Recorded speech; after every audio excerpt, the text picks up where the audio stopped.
Tonight, we explore a different fate for Jon Snow, a world where Robert Baratheon, arriving at Winterfell for his visit north, learned the truth about the boy he had always assumed was Ned's bastard. Not through design, not through a whisper campaign, through Robert being Robert. Too loud, too observant when he was drunk, and too stubborn to let a thing go once he had hold of it. Learning that Jon was Lyanna's son would not make Robert hate the boy. It would do something far more dangerous. It would make Robert want to claim him. Taken from everything he knew, the north, the grey walls, the cold and the wolves, Jon Snow would be brought to King's Landing as Robert's ward, his trophy, his grief made flesh and housed in the Red Keep. Growing up beside Joffrey, Cersei's enemy, in the most dangerous court in the world, Jon would face a test that the wall never could have prepared him for. And the truth of his Targaryen blood, coiled inside him like a sleeping thing, would eventually wake up. This is the story of what might have happened if Robert Baratheon took Jon Snow to King's Landing. Winterfell. What Robert found, 298 AC. Robert Baratheon arrived at Winterfell with a court the size of a small army and a hangover the size of the Reach. He had been drinking since Harrenhal. Not the ordinary Robert drinking, which was already substantial. The specific drinking that Robert reserved for long journeys north, the kind that insulated him from the cold and the tedium, and the specific weight of being king of a realm he had wanted to win and did not particularly want to run. He arrived at Winterfell's gates with wine on his breath, and Cersei at his side radiating the particular hostility she reserved for places that reminded her of Lyanna Stark, and the combination made the reception feel like an event that was already in the process of going wrong. Ned met him at the gate. The reunion was the specific reunion of two men who had loved each other greatly and who had spent 15 years conducting that love across a distance that had bent it without breaking it. They embraced. Robert was loud about it. He was loud about everything. He said, "You're greyer, old friend," and he said it with the specific Robert warmth that forgave the observation. The feast that night was long and loud and northern in the way Robert had always found the north to be. Real food, real fires, men who said what they meant and drank to mean something rather than to perform. He ate too much and drank more than too much and told stories about the court that became funnier with each retelling and less accurate with each cup. He noticed Jon at the far end of the table. Not immediately. He was 20 feet away, and the hall was full, and the firelight was doing the thing firelight did to faces, making everyone look slightly younger than they were, and slightly more alive than courts usually permitted. But he noticed him, because Jon Stark had a face that was hard not to notice. The dark hair, the grey eyes, the specific arrangement of those eyes that was Ned's colouring without being Ned's expression. Something else in the expression. Something familiar. Robert drank more wine. He watched the boy throughout the meal. 14 years old. Sitting at the side table with Theon Greyjoy, who was being too loud, and Jon, who was being too quiet. The specific Jon quiet that wasn't shyness. The quiet of someone who was watching everything in the room and processing it and showing nothing of the processing. The thought came later. In his chambers. Cersei had gone to her own rooms. This, too, was a performance they had maintained for years, the sleeping in separate spaces that communicated to the court that they communicated nothing to each other in private. Robert sat alone with a candle and the last of his wine, and he sat with the thought that had been assembling itself since the feast. Dark hair, grey eyes, but not Ned's grey, colder grey, a different grey, the grey that ran in a specific Westerosi bloodline, and that Robert had studied obsessively for 15 years in the hope of not seeing it again. Lyanna had grey eyes. Jon had grey eyes. Robert drank the last of his wine. He sat in the dark for a long time. In the morning, before the castle woke, he went to find Ned.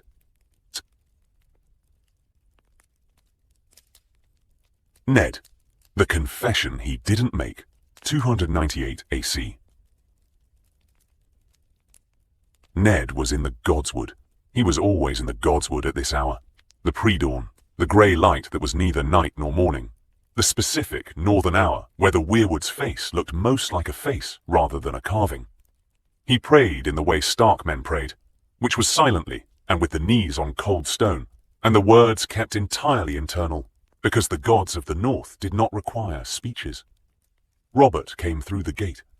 He had not cleaned up from the night before. He was still in the previous day's clothes, the fur thrown over them for the cold, and he had a cup of something that was probably wine, but might have been morning ale. He sat on the stone beside where Ned was kneeling, without waiting for an invitation. "The boy," Robert said. Ned kept his eyes on the heart tree. "Ned, he's my—" "Don't." Robert's voice. Not loud. The Robert voice that was used when Robert did not want to perform, but meant everything. "I need you to not say the next word. I need you to stop before the next word comes out, because once you say it, we're in a different situation than we're in now." He held the cup. "Last night at the feast. The boy. Who is he?" Ned was quiet. "I know what you're going to say," Robert said. "You've had 15 years to perfect what you were going to say if I ever asked. You know how to say it. You've said it to everyone else. And they believed it." He looked at the heart tree. The red leaves. The carved face. "I'm not everyone else, Ned. I know what Lyanna's eyes look like. I've been trying to forget what Lyanna's eyes look like for 15 years, and I haven't managed it. And last night, I sat 20 feet from a boy who was wearing them." The godswood was quiet. The snow on the ground. The specific winter silence of a place that absorbed sound rather than reflecting it. "Tell me the truth," Robert said. "Not the court version. Not the story you told Kat or the lords or anyone else. Tell me." Ned turned from the heart tree. He looked at Robert. In 15 years of carrying the secret, he had built the specific architecture that secrets required. The consistent story, the deflections, the single answer to the single question that closed the subject every time. He had built it so well that the building had become him, had become part of who he was. The man who had one deliberate lie, and who had lived inside it so long that the lying and the living were indistinguishable. He looked at Robert's face. He saw what was there. Not rage. He had always feared the rage, the Robert rage, the warhammer in the human form, the thing that had killed Rhaegar Targaryen in a river. He had built the lie partly around the fear of what the rage would do to a child. But the face in the godswood was not rage. The face in the godswood was grief. 15-year grief. Compressed and preserved the way amber preserved things, exactly as it had been at the moment of loss, still carrying the features of the original, rather than the erosion of time. "He is Lyanna's son," Ned said. Robert's hand tightened on the cup. "And his father." "Robert, his father."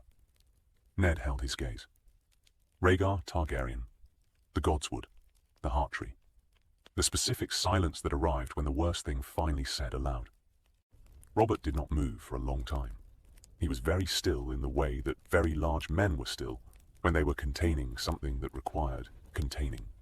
The stillness was its own violence, the applied will of a man who was not going to break the thing around him, because breaking it would mean the thing had won. "She chose him," Robert said. "Robert, don't." Flat. Final. "I need a moment." The moment lasted 5 minutes. Ned waited. The cold around them. The weirwood watching with its carved face that had watched everything and would watch this too. "The boy doesn't know," Robert said finally. "No. He thinks he's yours. He thinks he's my bastard." "Yes." "Bastard." Robert stood.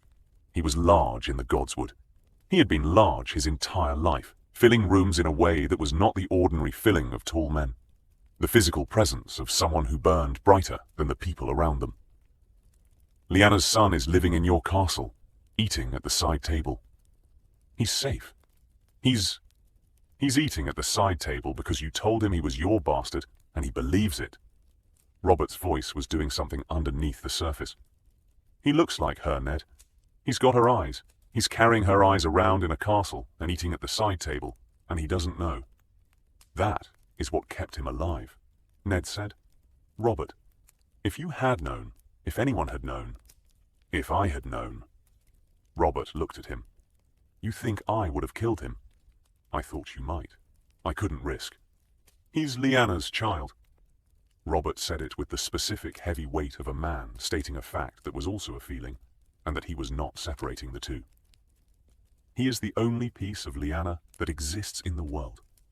I would not have killed him. I don't know what I would have done.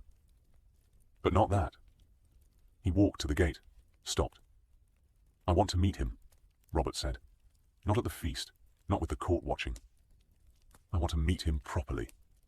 Ned looked at his king. He thought, this is where it goes wrong. This is always where it goes wrong with Robert. The wanting, the enormous wanting, which is not cruel, but is not careful. Which does not account for consequence because Robert has never had to account for consequence. The wanting and the having are the same gesture for Robert. They have been his whole life. Let me arrange it, Ned said. Today, Robert said. He went back inside. Ned sat in the godswood. He looked at the heart tree. He thought, the lie held 15 years. It was never going to hold forever. He had known that. He had simply not asked himself what forever looked like when it ended. Jon and Robert. The yard. 298 AC. Ned arranged it in the training yard. Not because the training yard was the right place for what was about to happen, but because Robert had asked to see the boy properly, and the specific thing Robert meant by properly was always physical. He understood people through what their bodies did. He understood skill and courage, and the weight of a sword in a hand, and what the hand told him about the person holding it.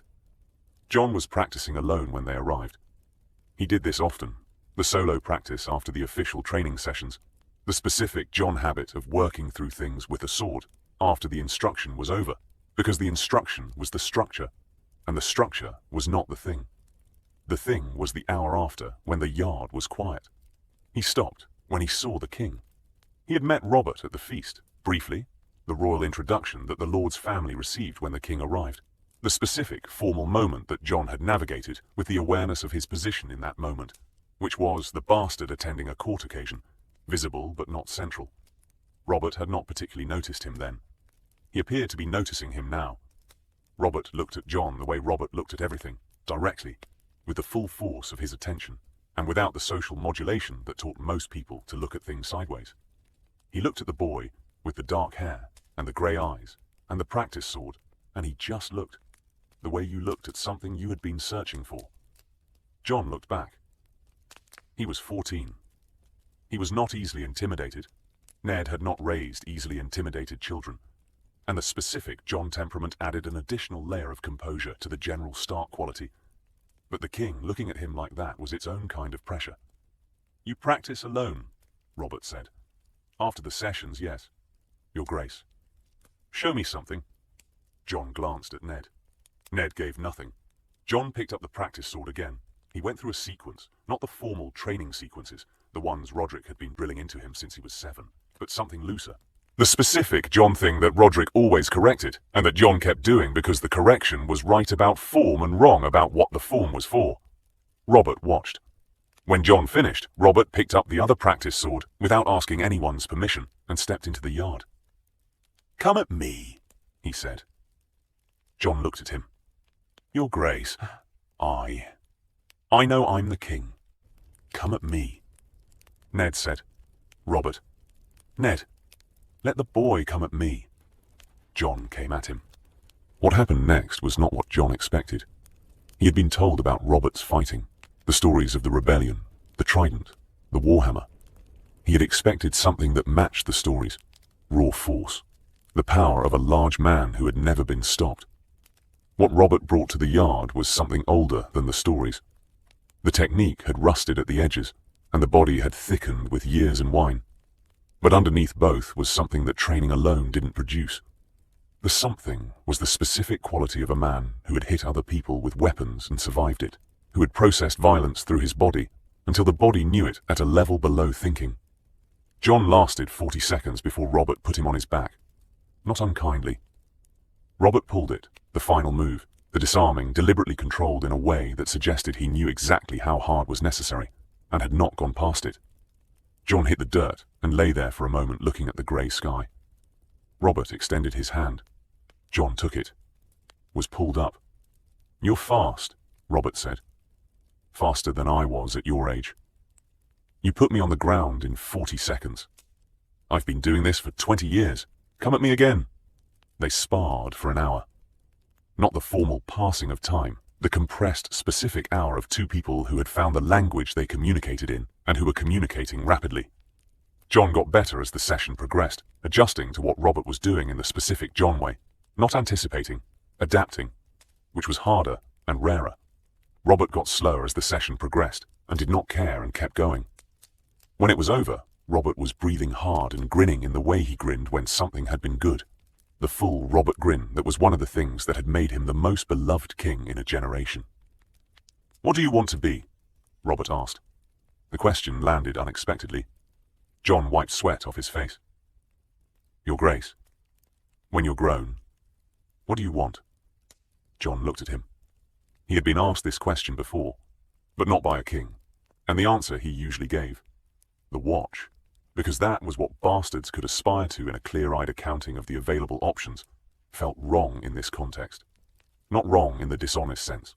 Wrong in the sense that the question was asking for something more honest than the strategic answer. "I don't know yet," Jon said. Robert looked at him. "That's the first honest thing anyone said to me since I left King's Landing," he said. He walked back toward the keep. Jon stood in the yard. He looked at Ned. Ned was watching where Robert had gone. His face was doing something that Jon had never seen on his father's face before, and that he did not have words for yet, but that he would later, when he was older, and had learned the vocabulary. Ned Stark's face had the expression of a man watching something he had been preventing arrive at last. "Father," Jon said. "Go clean up," Ned said. "You'll be at supper with the king's table tonight." Jon went. Ned stayed in the yard. Ned and Robert, the night before. 298 AC. They met in Ned's solar that night. No one else. The fire going, the wine on the table, the specific setting of two men who had been conducting their important conversations in private rooms since they were boys at the Eyrie, and who had never quite stopped.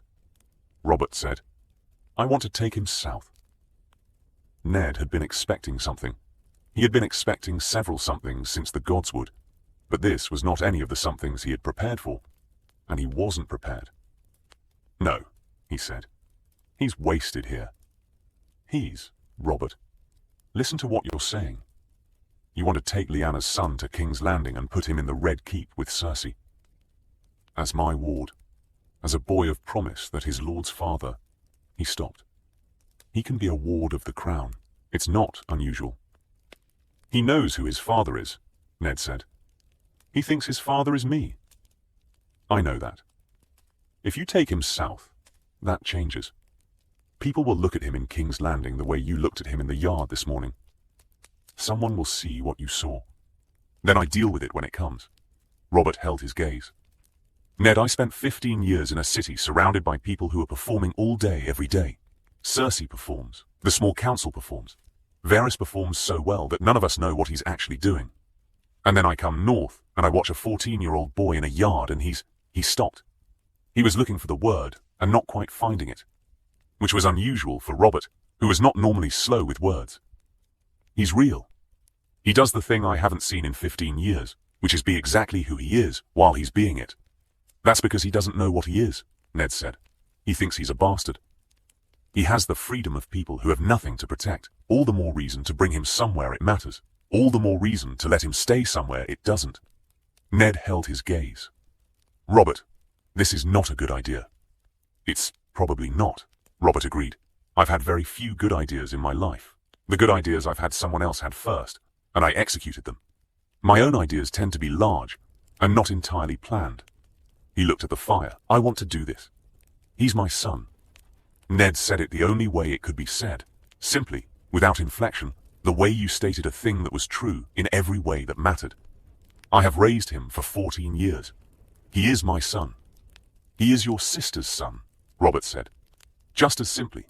He's the only piece of Lyanna that's left. I have spent 15 years trying not to think about that, and I can't spend the rest of my life trying not to think about it, with him living 800 miles away in a castle where nobody knows what he is. Ned looked at the fire in his solar, the northern fire, birch and peat, the fire of a castle that was old and that had the specific smell of endurance. He had sat at this fire hundreds of times. He had made decisions at this fire that he was not proud of. He had made this decision at this fire 15 years ago, the decision to lie, to claim the child as his own, to carry the line north and build a life inside it. He was tired.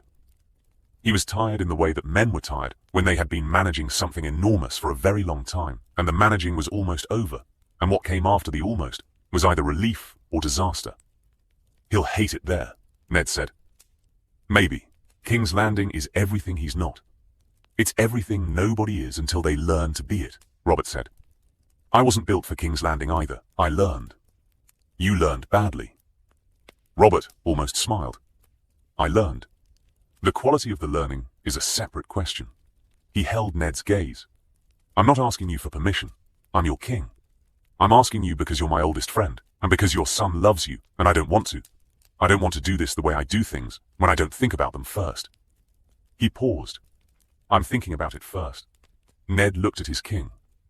He thought about the 14-year-old boy in the yard, about the grey eyes that were not his grey, that were a different grey that carried a different history, about the careful quiet of a boy who had spent his life learning to take up less space, to make his presence manageable, to exist at the side table rather than the main table, to be the bastard rather than the son.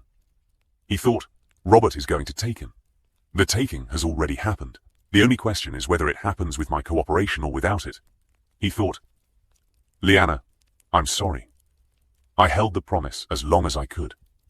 You tell him the truth, Ned said. Not about Rhaegar. Not yet. But you tell him he's not my bastard. You tell him what you know. I wasn't going to lie to him. You lie to everyone, constantly, Ned said, by omission, by misdirection, by simply being louder than the truth. I am asking you to not do that with this specific child. Robert held his gaze for a moment. All right, he said. And he comes back, if he asks to. If the court is, if he can't survive there, he comes back. He'll survive, Robert said. The Robert certainty, the specific quality of a man who had never doubted a decision after he'd made it. He's Lyanna's. She survived everything. She didn't, actually, Ned said. The room went quiet. Robert looked at the fire. No, he said. She didn't. He left. Ned sat at his fire. He sat there for a long time. Jon. What Ned told him. 298 AC. Ned told him the next morning. Not all of it. Not the whole architecture of the secret. Not the Tower of Joy and the dying woman and the 15-year promise. But the part that needed telling. That Jon was not Ned's bastard son. That his mother was Lyanna Stark, Ned's sister, who had died in the south. That the king knew this, and that the king wanted Jon to come to King's Landing. He told it in the Godswood. Same place as always. The heart tree watching. Jon sat on the cold stone and listened and did not move. He was very still in the Stark way.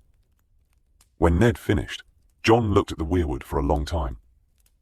My mother was your sister, he said. Yes. I'm not your son. You are my son. You have been my son for 14 years. Whatever else is true, you are my son. Jon held the weirwood's gaze. Who is my father? The question that Ned had been building toward. That was always the next question, the one that followed the first, like a river following its bed. He had prepared for this question since the Godswood 15 years ago. He had prepared for it with the same answer he'd given Robert, and the answer was, not yet. That's a conversation for later, Ned said. When you're older.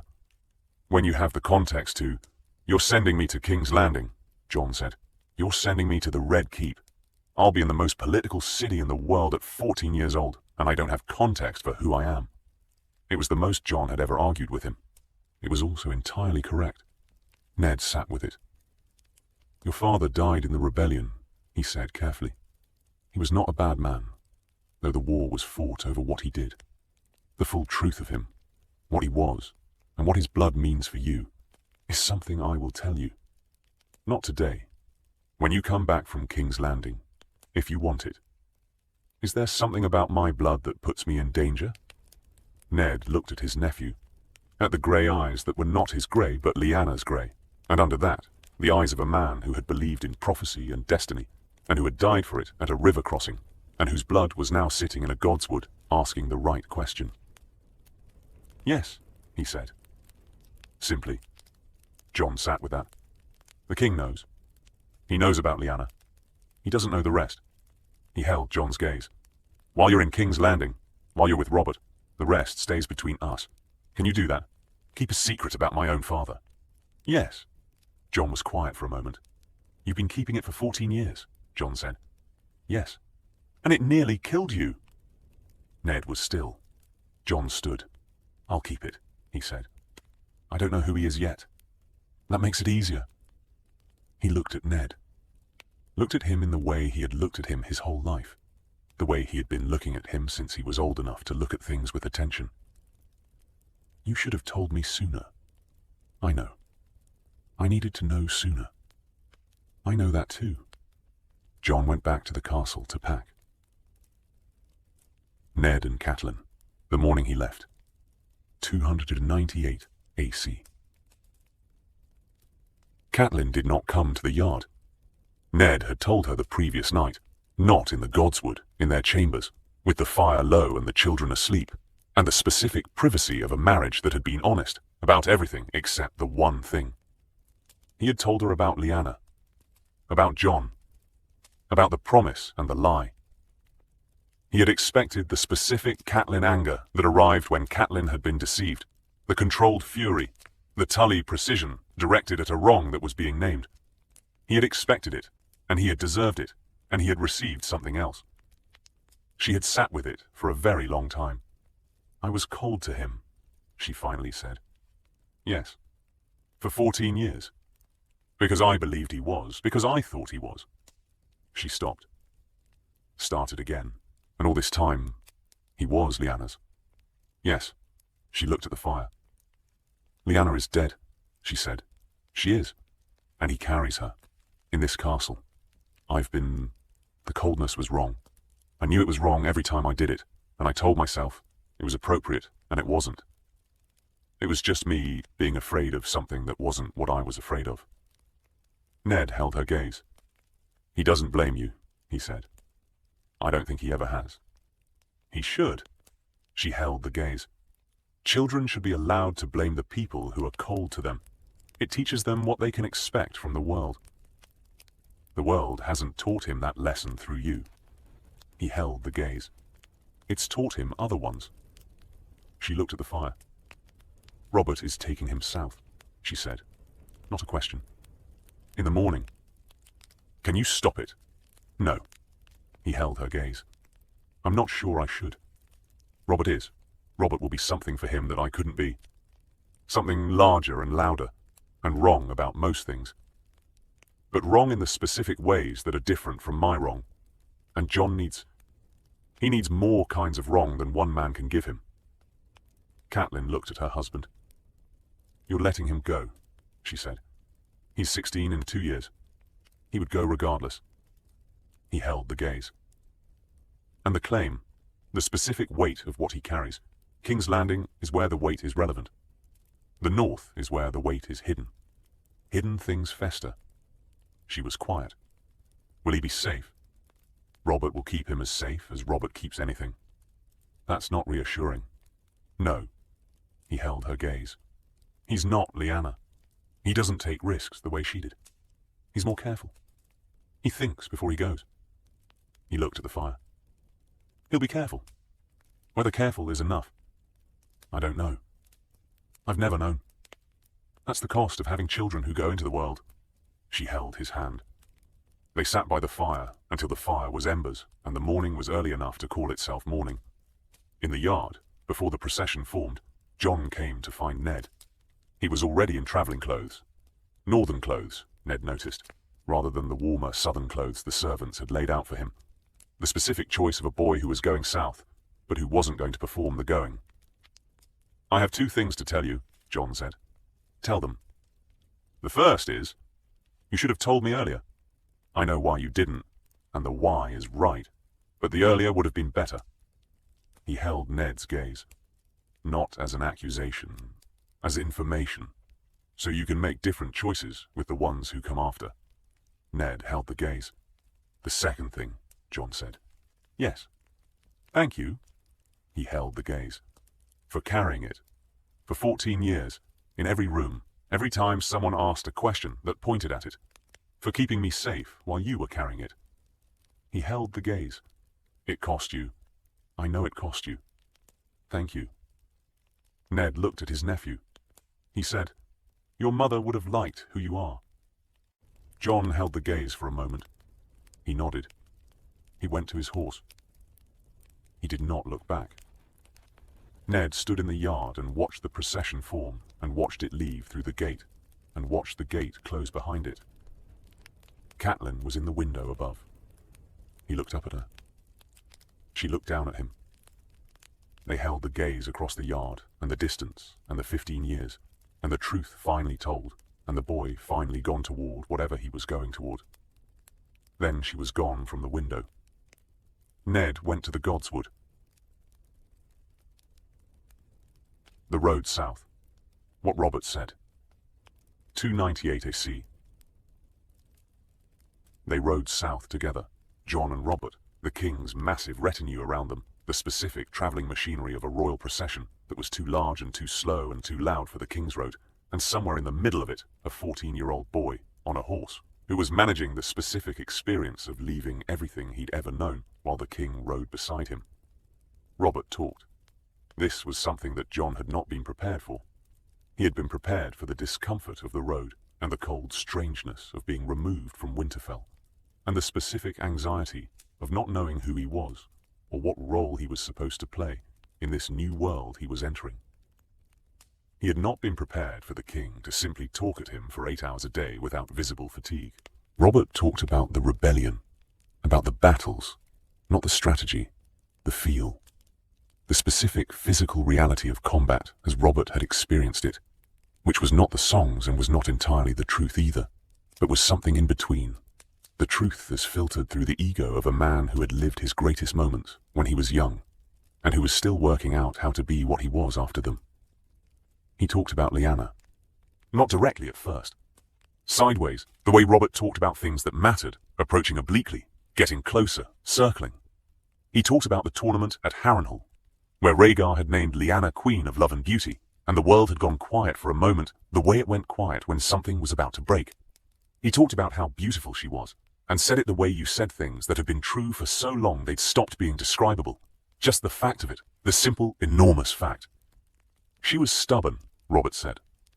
On the 3rd day, the northern forests giving way to the warmer south, the specific atmospheric change of coming below the neck. Everyone talks about how beautiful she was, and she was. She was absolutely. But she was the stubbornest person I ever knew. More stubborn than Ned, which is saying something.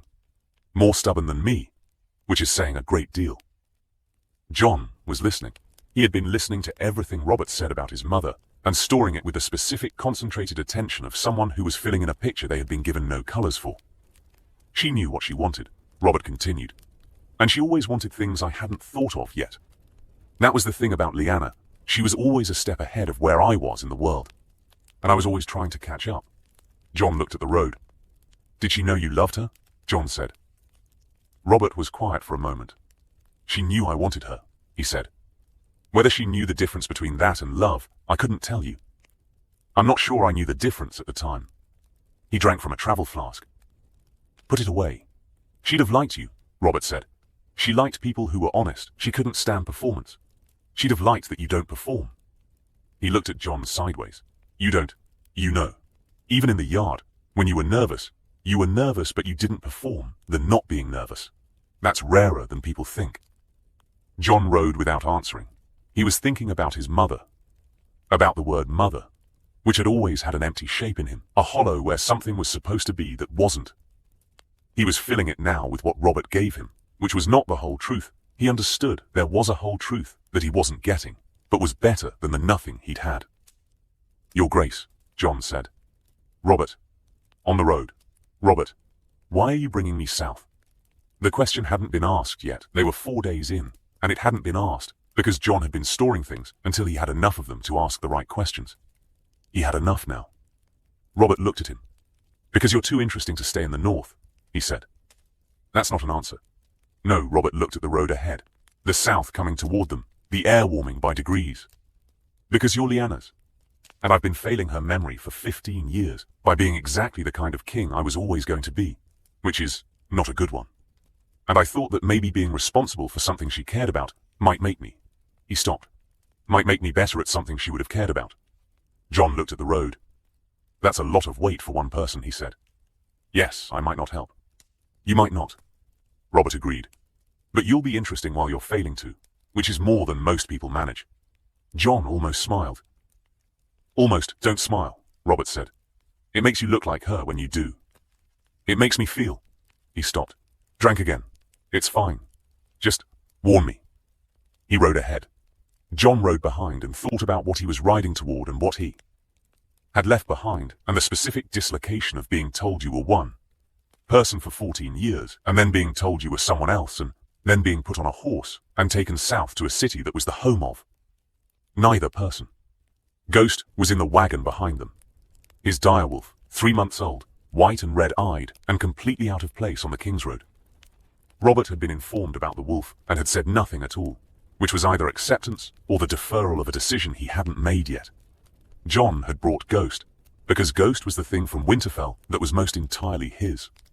The thing that had been his responsibility and his from the moment he'd found it, and the leaving would have broken something if he'd left it behind. Ghost rode in the wagon. Ghost did not like the wagon. Ghost's feelings about the wagon were communicated through the expression of a young direwolf who had decided that all boxes were personal offenses. Jon understood the feeling. King's Landing. Arrival, Cersei. 298 AC. King's Landing smelled like the sea, and something else underneath the sea. The specific smell of density, of too many people existing in too close proximity for too long. The smell of a city that had been building on top of itself for centuries, and that carried the accumulation. Jon had heard about King's Landing his whole life, in the way that people who grew up in cold places heard about warm ones, through description, which never quite carried the temperature. The city was as described in the facts, and not described at all in the experience. The noise was the part nobody mentioned. The noise was the thing that hit you first. A wave of it. 500,000 lives being lived simultaneously, with the volume of people who had stopped being surprised by each other, and had therefore stopped moderating their noise to account for anyone. Robert entered through the gate with the full procession, and the noise of the city changed register, the specific noise of a crowd becoming an audience, the shift that happened when the object of attention was identified. People shouted. Not with joy, exactly. With the specific, ambivalent warmth that King's Landing had for Robert. He was not a good king. The city knew this. But he was their king in the specific sense that he was theirs. Familiar. The devil they knew and had domesticated. Jon rode behind the king. Nobody looked at Jon. This was the specific gift of riding with Robert, who was the largest and loudest thing in any room he entered. The city was looking at Robert. Jon was in Robert's wake, invisible in the shelter of it, able to look at the city rather than having the city look at him. He looked. The Red Keep appeared as they came through the city's levels, the castle on the hill, the Lannister seat dressed in Baratheon colors, the specific monument that power built when it wanted to communicate. This is permanent and you are not. It was bigger than Winterfell and colder in a different way. The cold of stone that had been cut rather than accumulated, the built cold rather than the geological. They passed through the gates. Cersei was in the yard. She had been told, obviously. You couldn't bring a royal procession into King's Landing without the Queen knowing.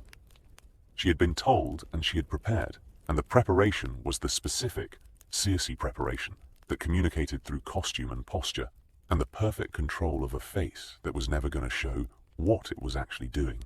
She was in green. She was composed. She was wearing the Queen, the way other people wore clothes. She looked at Robert. She looked at Jon. Jon felt it. The specific attention of a person who was dangerous and who had just identified something as a threat. Not the Robert attention, which was warm even when it was overwhelming. Cersei's attention was the cold assessment of a person cataloguing risk. He held her gaze. She held his. Robert introduced him. Cersei, this is Jon. He is the son of Lyanna Stark, my ward, and under my protection. He said it with the specific Robert delivery of information that was designed to be both accurate and not entirely the information you thought you were receiving. Accurate in every word and misleading in the combination. Cersei's face did not change. My lord, she said to Jon. My queen, Jon said. She turned to Robert. We should discuss the arrangements. Jon will have rooms in private. She did not look at Jon again. She walked toward the keep. Robert watched her go. He looked at Jon with the expression of a man who has just introduced two things that were going to have a problem, and who has accepted this in advance. The queen is, he started. I know who the queen is, Jon said. Cersei. He watched the door where she had gone. She's not fond of the idea, I gathered. She'll manage it. He said it with the specific Robert certainty that was sometimes accurate. Give her time. Jon looked at the red keep around him, at the walls, at the guards in their gold cloaks, at the specific architecture of a place that was designed to communicate power, and that communicated it effectively, which was to say that standing inside it made you very aware of how small you were. Where should I go? Jon said. Robert pointed at a servant. He'll take you to your rooms. He clapped Jon on the shoulder, the Robert clap, which was not calibrated and which rocked Jon sideways. Welcome to King's Landing. Try not to trust anyone. He went after Cersei. Jon followed the servant. Ghost padded behind him, the direwolf's white coat drawing looks from every guard and servant they passed. Cersei and Robert. What she said. 298 AC. She closed the door. He had been expecting this. He had been expecting this for 3 weeks. The entire road south. The specific Cersei door closing that was the prelude to a Cersei conversation that was being controlled rather than performed. The difference between Cersei performing anger and Cersei controlling it was audible. Lyanna Stark's bastard, she said. Her son. Her bastard. She held his gaze. The specific Cersei gaze when she was being very precise about something and needed him to receive the precision. You brought Lyanna Stark's bastard son into the Red Keep as your ward. You brought him here. After 15 years of her ghost being in this marriage, like a second person in the room, you brought her child here and put him in the room across the hall from Joffrey. He's not across the hall. Where is he? East Tower. Which corridor? The second? Third? He stopped. Cersei, he'll be here forever, Robert. You understand that? You don't take children in as wards and then send them back. He will live here. He will grow up in this castle. He will be present at every dinner and every court occasion and every... She stopped. Controlled. He is 14. He will be in the Red Keep until he is a grown man and he is a ward of the king and everything that means, in terms of status and proximity and... He's not a threat to you, Robert said. She looked at him. The Cersei look when she was hearing something she had heard before, and that was still wrong. He is Lyanna Stark's son, she said. You are in love with a dead woman. I have been living alongside that fact since the day of our wedding. I have managed it. I have managed it because the dead stay dead, and ghosts are manageable things. You have brought the ghost's child here, and given him rooms, and called him your ward. Do you understand what that says to every lord in this city? It says I honored an old friend's memory. It says that Ned Stark's bastard, who everyone assumes is also your bastard, because why else would you do this?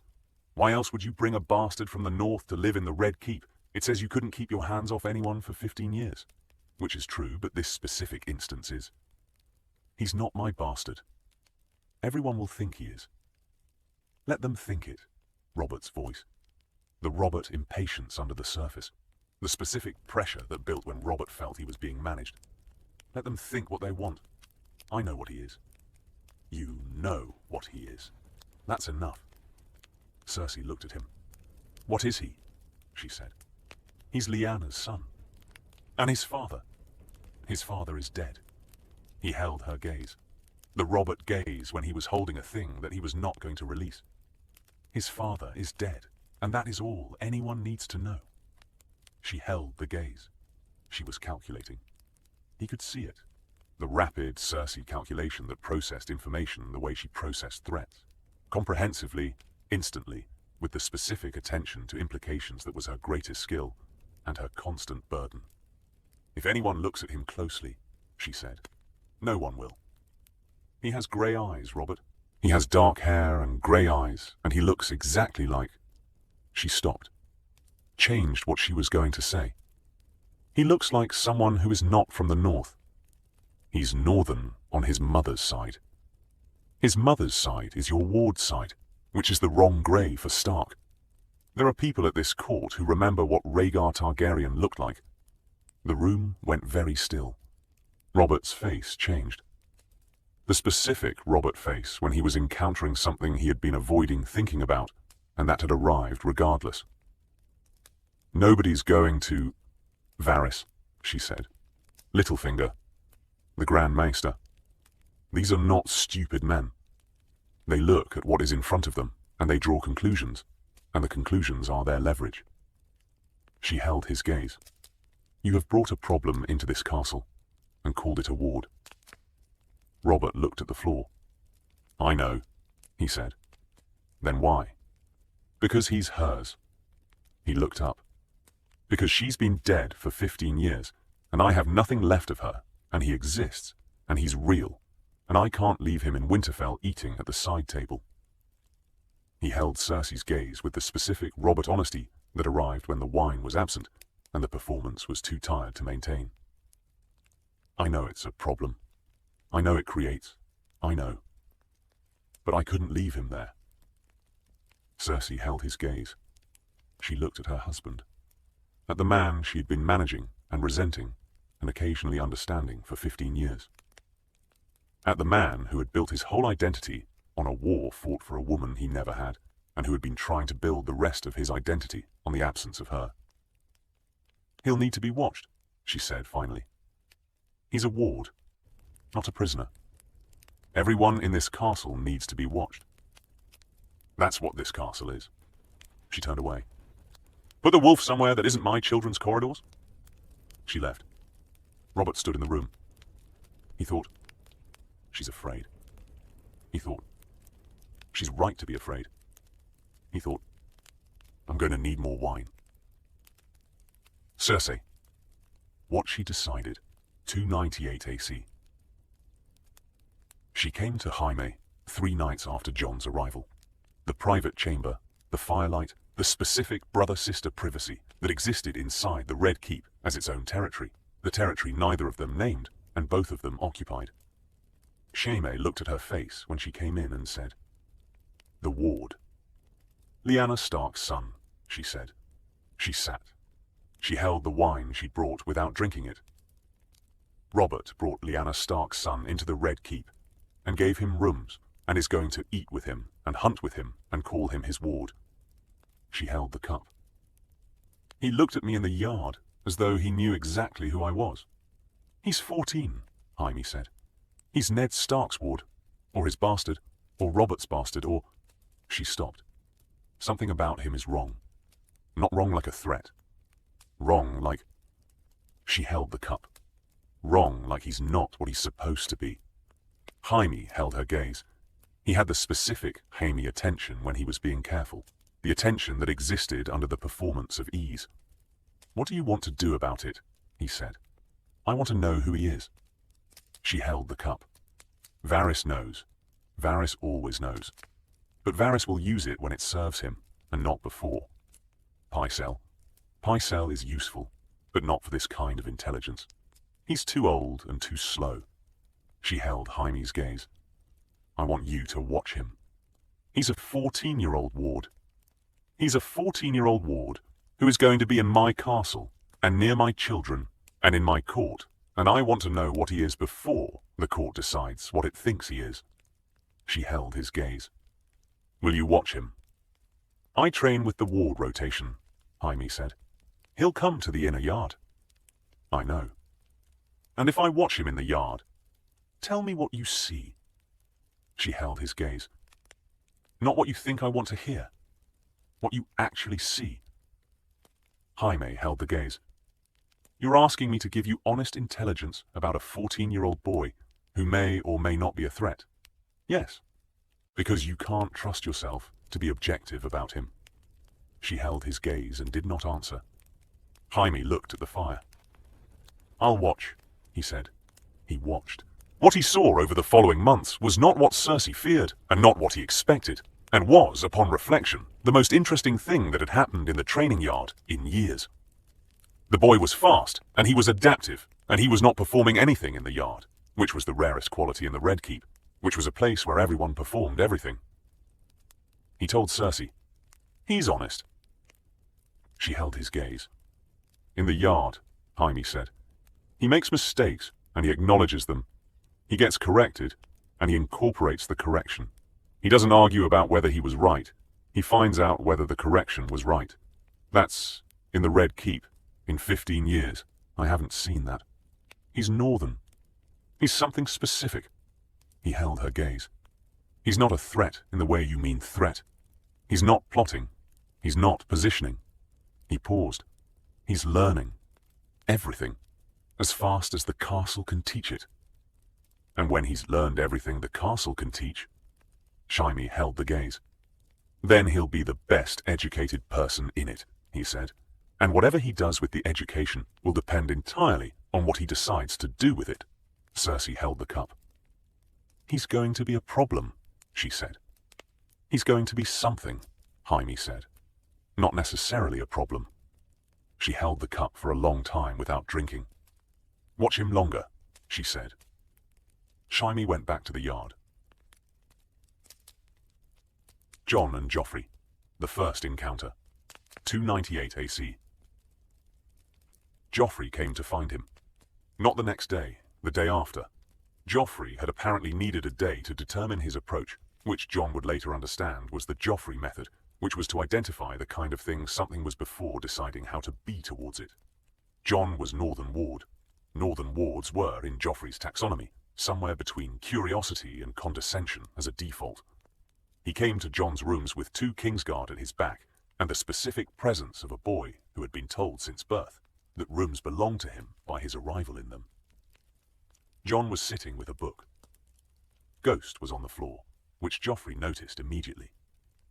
That's a wolf, Joffrey said. He is. Jon looked up from the book. He doesn't like loud noises. Joffrey considered this. He was 12. Jon was 14. The 2-year difference was the wrong direction for Joffrey, who was accustomed to being either the eldest or the most powerful in whatever room he occupied.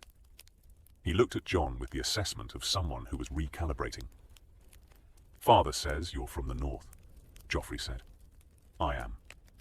Father says you're interesting. Your father is. Jon stopped, chose the end of the sentence. Generous. Father doesn't say things he doesn't believe. Joffrey said it with the specific mixture of possessiveness and pride that children had for their parents' qualities when the qualities were real. He doesn't like most people. He likes me. I know. Joffrey sat down. He did it without being invited, which was either the royal habit or the Joffrey habit, and they were interchangeable. Why? Jon looked at him. Because I don't perform, Jon said. Joffrey's eyes narrowed slightly. Processing. What's that mean? It means I say what I think. I don't change what I say based on who's listening. Everyone does that. At this core, yes. Jon held his gaze. It's different where I'm from. Joffrey looked at Ghost. Can I pet it? If he lets you. Jon held Joffrey's gaze. He decides. This was a new concept for Joffrey visibly. The concept that something in his proximity might have its own decision-making authority. He looked at Ghost with the specific evaluative attention of someone who had never had to evaluate whether a thing would permit him to touch it. He put out his hand. Ghost smelled it. Ghost did not move away. Joffrey touched the wolf's head, tentative, then less tentative. Ghost tolerated it with the specific direwolf expression of an animal that was making a decision and had not concluded it yet. "He's cold," Joffrey said. "He's northern." Joffrey withdrew his hand, sat back. "I'll show you the training yard tomorrow," he said. "The real one, not the one in the outer ward. The Kingsguard train in the inner yard." "All right," Jon said. "You have a sword?" "Yes." "Father says you're good." "Your father put me on my back in 40 seconds. He puts everyone on their back in 40 seconds.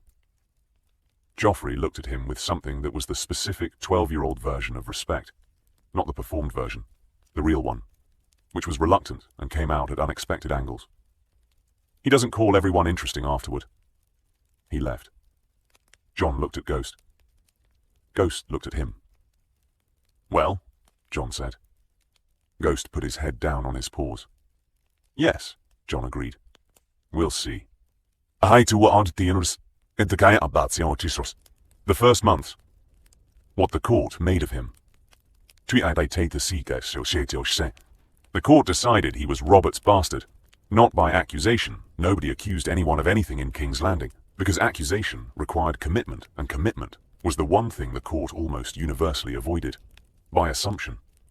By the specific court mechanism of reading a situation and producing a conclusion that served the situation better than the truth did, and that was therefore more durable than the truth. The assumption was, Robert Baratheon had a bastard son somewhere in the north, which was entirely credible, which was in fact probably true regardless of whether Jon was specifically that bastard, and the bastard had been brought south as a ward in a moment of royal sentiment, which was also entirely credible. Jon heard the assumption from a servant in the first week. He said nothing to correct it. He had been told to keep the secret, and keeping it required not correcting the assumption, and not correcting it meant allowing people to believe what they believed. He was getting his first lesson in King's Landing's specific epistemology, which was, the truth of a thing was less important than the story the court had decided about it. Varys found him in the library, third week. Jon had been spending time in the library because the library was quiet, and because it contained information, and because information was what you needed in a place you didn't understand.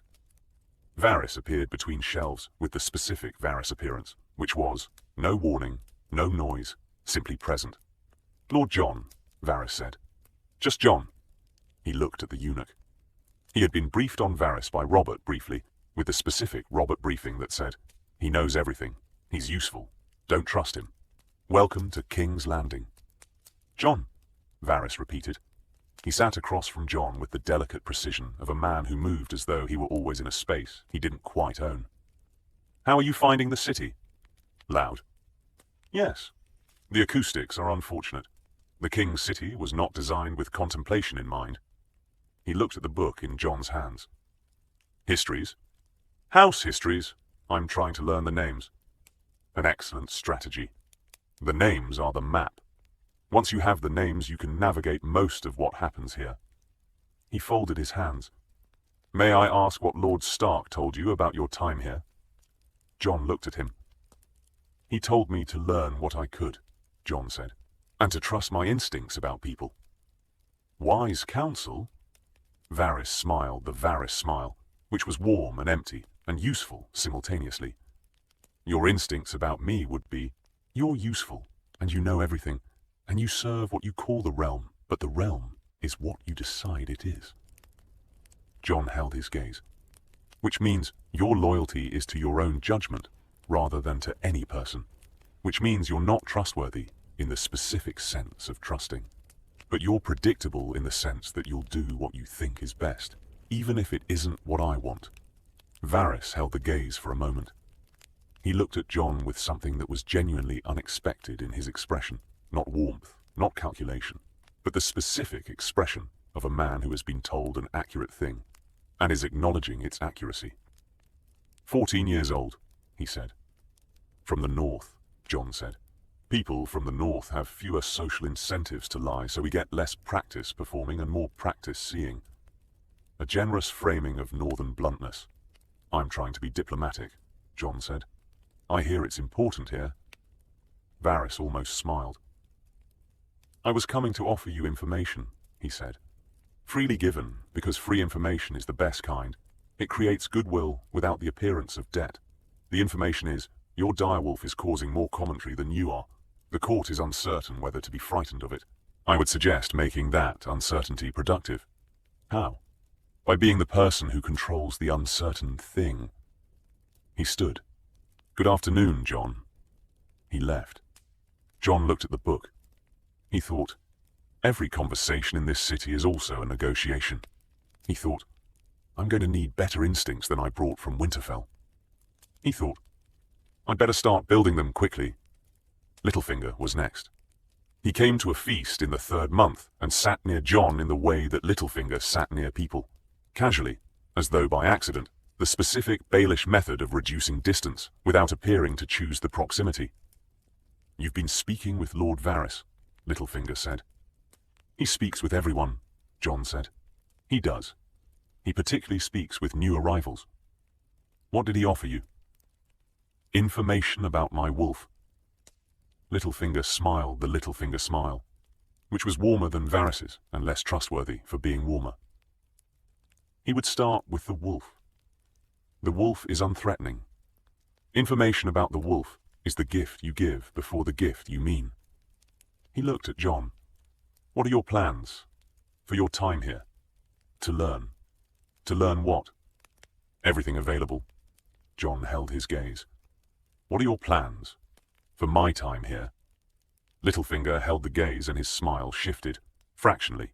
The specific Littlefinger shift when he was recalibrating someone. To be useful, as I am, to everyone. To everyone simultaneously, Jon said, which means to no one specifically. You've been talking to Lord Varys too recently, Littlefinger said. I've been watching the room, Jon said. I do that. I'm told it's a northern thing. He went back to his food. Littlefinger watched him for a moment. Then he moved away to more comfortable conversations. The training yard. Jon and Jaime. 298, 299, AC. Jaime Lannister found him in the inner training yard. Not by accident, Joffrey had led Jon there, as promised, and the Kingsguard's yard was where Jaime spent his mornings, and the mornings of a Kingsguard Lord Commander, who was also the most celebrated swordsman in the realm, were spent in the specific way that you spent mornings when sword excellence was both your identity and your profession. Maintaining it. Jaime looked at Jon the way he looked at everyone in the yard, which was as a potential opponent until proven otherwise. He was in partial training armor, practice sword in hand, and he had the specific physical presence of a man for whom combat was not a skill, but a language. The Northern Ward, Jaime said. Sir Jaime, Jon said. Robert says you're fast. Robert put me on my back in 40 seconds. Robert is very large and has been hitting things with swords for 20 years. Being put on your back by Robert in 40 seconds is better than most people manage. He looked at Jon. Show me. Jon looked at Joffrey. Go ahead, Joffrey said. With the specific Joffrey investment in watching people prove themselves, that was the closest thing to genuine enthusiasm he showed. Jon picked up a practice sword. What happened in the yard over the following months was, in retrospect, the thing that changed the specific shape of Jon's time in King's Landing. Jaime did not take Jon as a student out of sentiment or duty.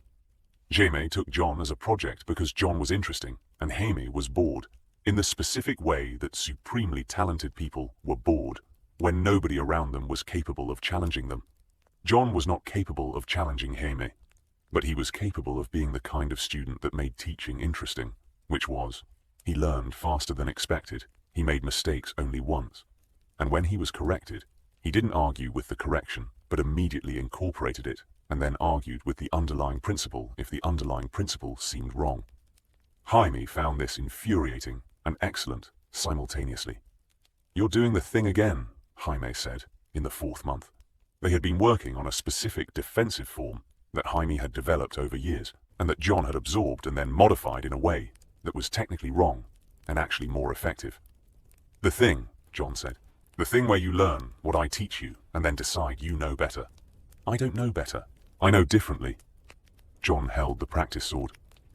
Your form is designed for your body. My body is different. Your body is smaller than mine. Yes, which means the pivot you're using requires more energy than I have. The modification costs less and produces a similar result. He demonstrated. Not better. Adapted. Jaime watched. He said, "Where did you get that?" "I thought of it." "You thought of it?" "On the road. I had a lot of time to think about what you'd been teaching me." Jaime looked at the practice sword. "You think about sword technique on the road." "I think about everything on the road." Jon held the gaze. "I thought about your technique. I thought about how to adapt it. I thought about the court. I thought about what everyone I've met here actually wants versus what they say they want." He held Jaime's gaze. "I think about things. What do you think about me?" Jaime said. "What I want versus what I say." Jon held the gaze for a moment. "I think you want to be known," Jon said. "Not famous. You're already famous." "Known, there's a difference. Famous means people have a story about you. Known means someone sees the actual thing." He held the gaze. "The Kingslayer story is not the actual thing." Jaime was very still. "You've been here 4 months," Jaime said. "Yes, and you think you know. I think I see. Whether that's knowing is a different question." Jon held the practice sword. "I could be wrong. I usually build in the possibility that I'm wrong." Jaime looked at him for a long time. "Hit me," he said. "Not a request. An invitation." The specific Jaime invitation to a student who had just said something that deserved testing. They sparred. Jon lasted 6 minutes this time. When Jaime put him on his back, he helped him up and held his arm for a moment longer than necessary. "You're not wrong," Jaime said, and walked away. Jon stood in the yard. He thought, "I'm starting to understand this city." Falcon Ghost. The court's education.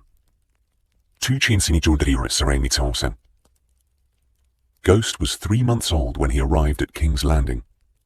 By the time Jon had been at court for a year, Ghost was large enough to be a serious concern to the people who passed him in the corridors. By 2 years, he was full-grown and enormous, and the specific combination of white fur and red eyes and absolute silence that he brought to every space he occupied had become a fixture of the Red Keep in the way that very strange things became fixtures when they persisted, by being present long enough that the absence would be stranger than the presence. People told stories about the wolf. The stories were in the specific category of stories that the court told about things it didn't understand, partly true, substantially embellished, and communicating through the embellishment something that the teller felt to be essential, even if the facts didn't support it. The story the stable boys told was that Ghost had once been seen standing over a man who had been following Jon through the lower corridors, and that the man had not followed Jon again.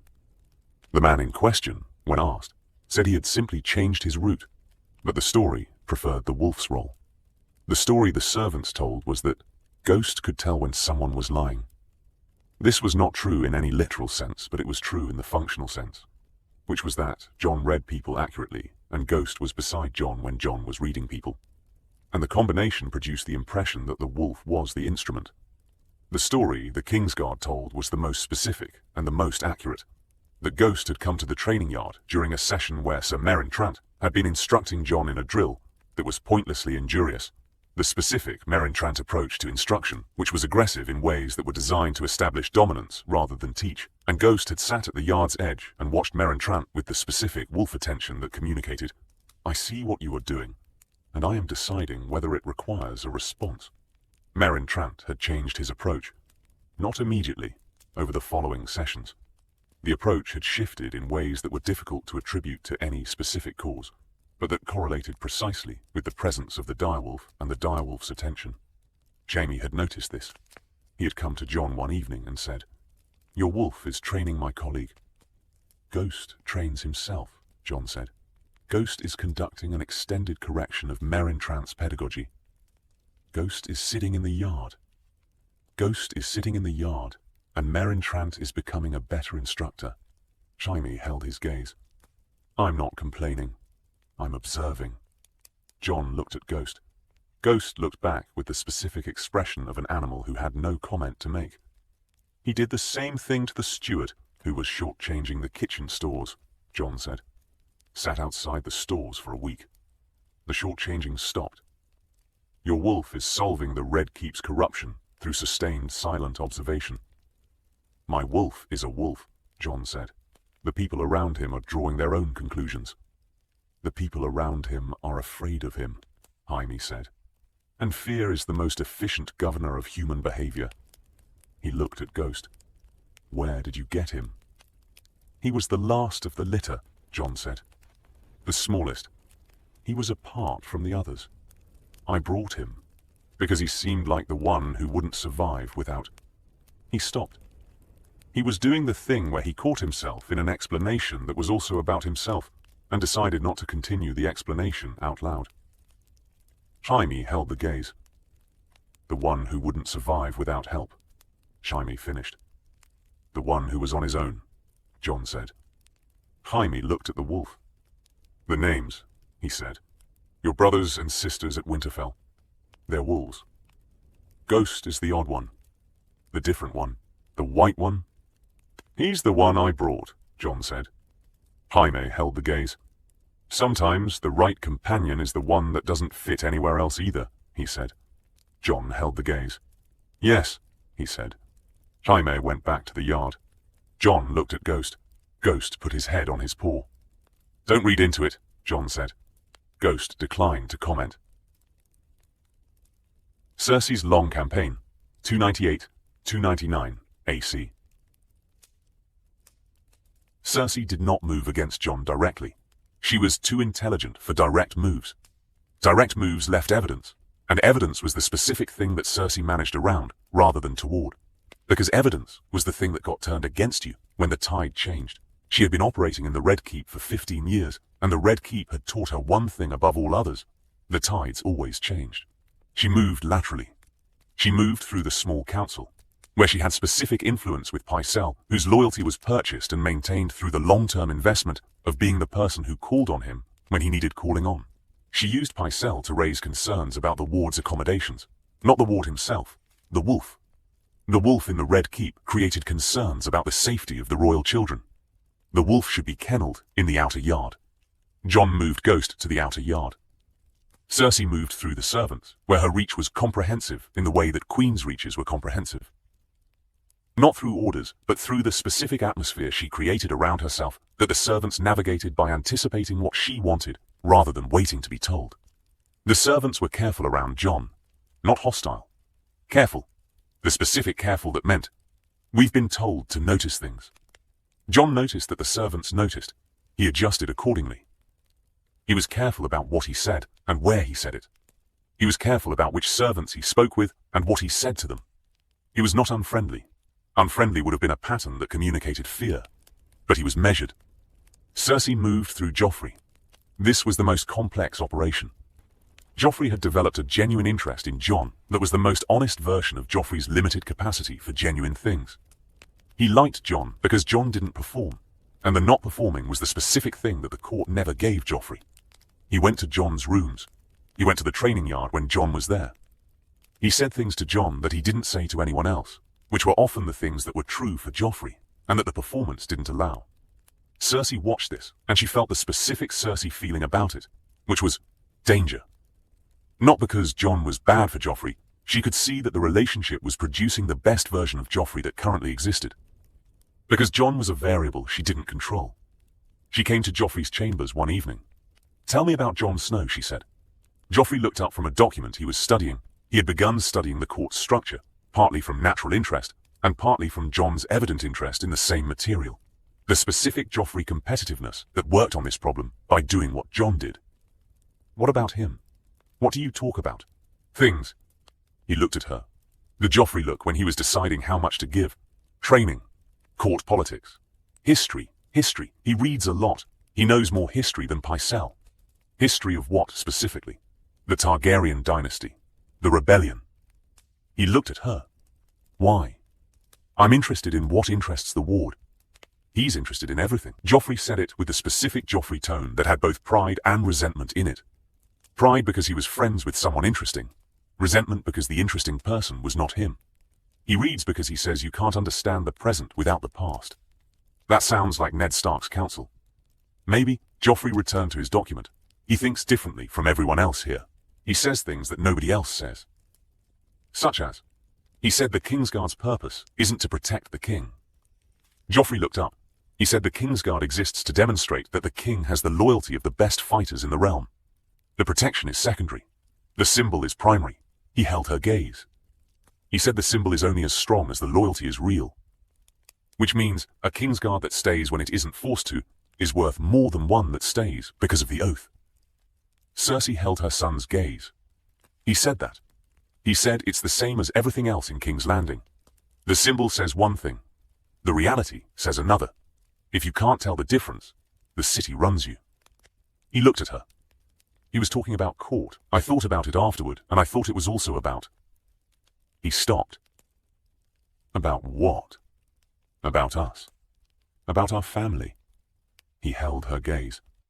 About whether the things we present are the things we are. Cersei held her composure.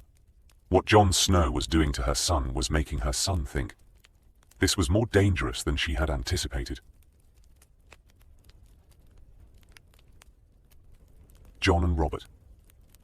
What their relationship became.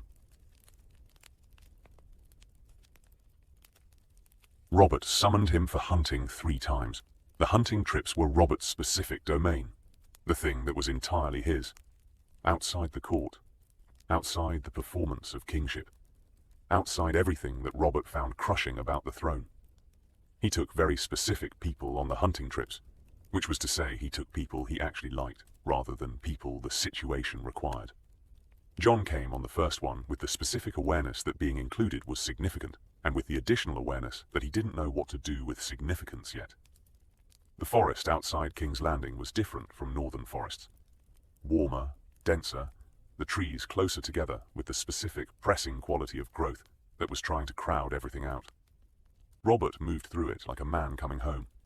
The woods were where Robert was most himself. The King's Road and the Hall stripped away, and what was left was the man before the crown. "You're not saying anything," Robert said. "On horseback, through the trees. I'm watching." "What are you watching?" "You." Jon held the gaze. "You're different here." "Yes." "Why is the king different here than he is in the keep?" Robert looked at the trees. "Because the keep is where I am king, and the forest is where I am Robert." He held the gaze. At some point, those two things became different enough, that being in one of them means not being in the other. When did that happen? Gradually, after the rebellion. He was quiet for a moment. "I wanted to win the throne. I won it. I did not particularly want what winning it produced, which was the throne. The actual running of it. The sitting in it." He paused. "The problem with wanting something for 15 years and then getting it is that you spent 15 years building the wanting and nothing building the having. You arrive at the having without the skill set." "That's honest," Jon said. "I'm honest when I'm sober in forests." He looked at Jon sideways. "I'm honest about very little else, and I'd prefer you kept this specific forest honesty to yourself." "I will." "Good." He spurred his horse. "Now stop being interesting and help me find a boar." On the third hunt, Robert told him about Lyanna. The real version. Not the one he'd given on the road south. The official version. The Baratheon version. The version where Lyanna was the beautiful girl who was taken and for whom the war was fought. The real one. The one where she was a person rather than a symbol.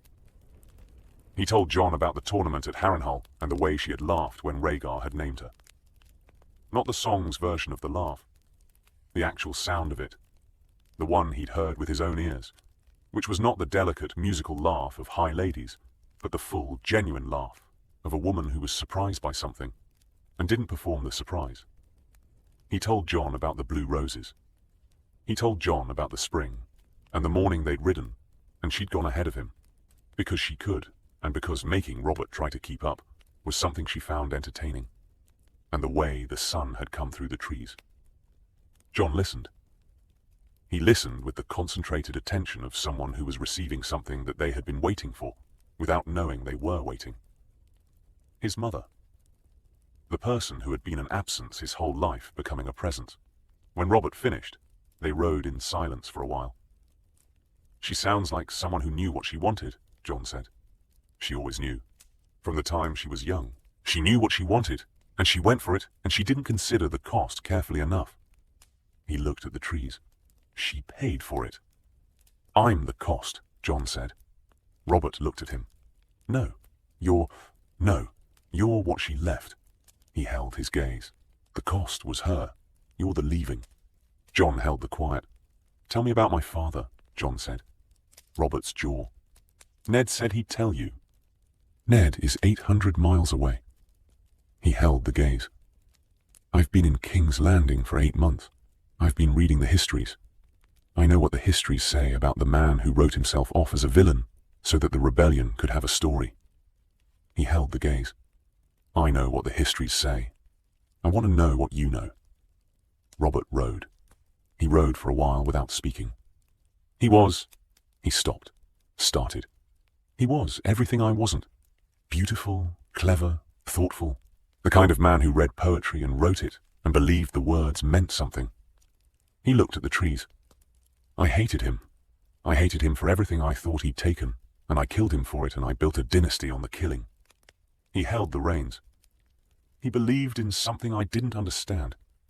Some prophecy. Something about the world needing a specific person for a specific reason. He was the kind of man who could believe in that completely." He looked at Jon. "You have his eyes. The grey that he got from his mother. I didn't know that's what I was seeing in Winterfell. I know it now." Jon was very still. "What does that mean for me?" he said. "It means you're Stark and Targaryen, and you're sitting in King's Landing as my ward, with a direwolf in the outer yard, and the most dangerous court in the world around you." He held the gaze. "It means your father's blood carries weight that I'd prefer not to think about too carefully. The old Targaryen names, the prophecies, the dragon that was supposed to come." He stopped. "Don't think about it yet. You're 14. Or 15. You're 15 now. 15. 15. Don't think about the prophecy. Think about the training yard and the library and what Jaime Lannister can still teach you." He looked at Jon. "Think about being 15. The rest will arrive without your help." "The rest worries you," Jon said. "Everything worries me," Robert said. "That's what happens when you're king and you're sober and you're in a forest. Things worry you." He pushed his horse into a canter. "Come on. The boar won't find itself." Jon followed. He thought about his father.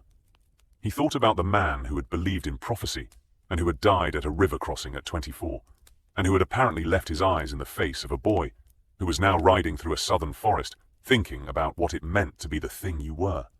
He didn't have an answer. He had a direction. The direction was, learn more. Robert, what he was becoming. 299 AC. In the second year, Robert started drinking less. Not dramatically. Not the sudden conversion of a man who had found religion or purpose, or the specific catalyst that produced visible transformation. The way things changed in Robert, which was, gradually, without announcement, through the accumulation of days that were slightly different from the days before them. He still drank. He would always drink. But the specific relationship between the king and the wine shifted in the specific year that he had a ward who would sit across from him in the hunting room and ask direct questions and receive direct answers. And the asking and the answering required a level of sobriety that the hunting room wine made difficult. Ned noticed it in a letter. Varys noticed it in the small council. Cersei noticed it in the bedroom, which she reported to no one because the change in the bedroom was something she had not expected and that she didn't know what to do with. Joffrey noticed it in the yard. Robert came to the inner yard more often in the second year. Not to train. Robert was past the age of serious training, and he knew it. To watch. to watch Jon and Jaime working through forms, to watch the specific interaction that had been producing results for 8 months and that he had started attending as a regular audience. He brought a cup to the yard.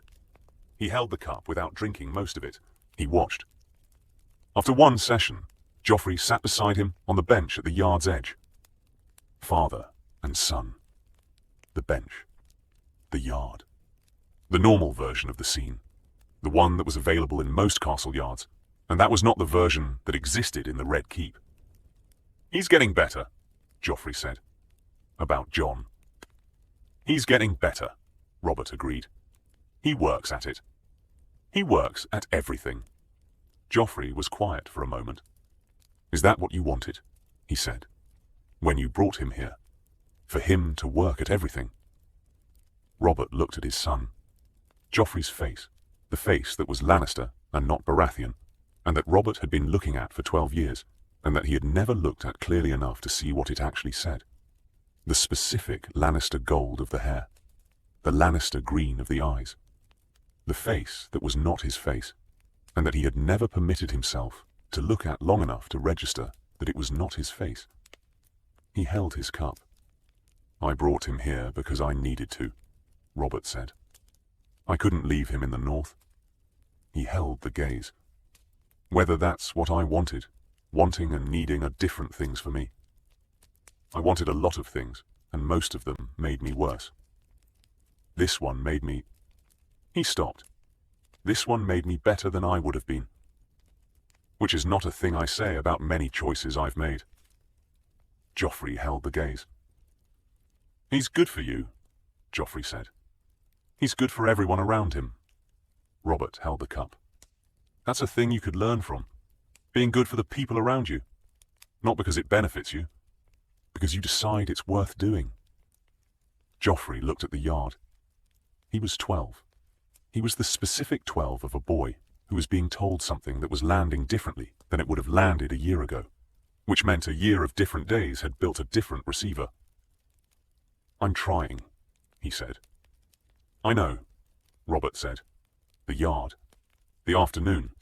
The northern ward finishing a form, and Jaime making a correction and the form being done again. Robert drank the cup. He didn't pour another.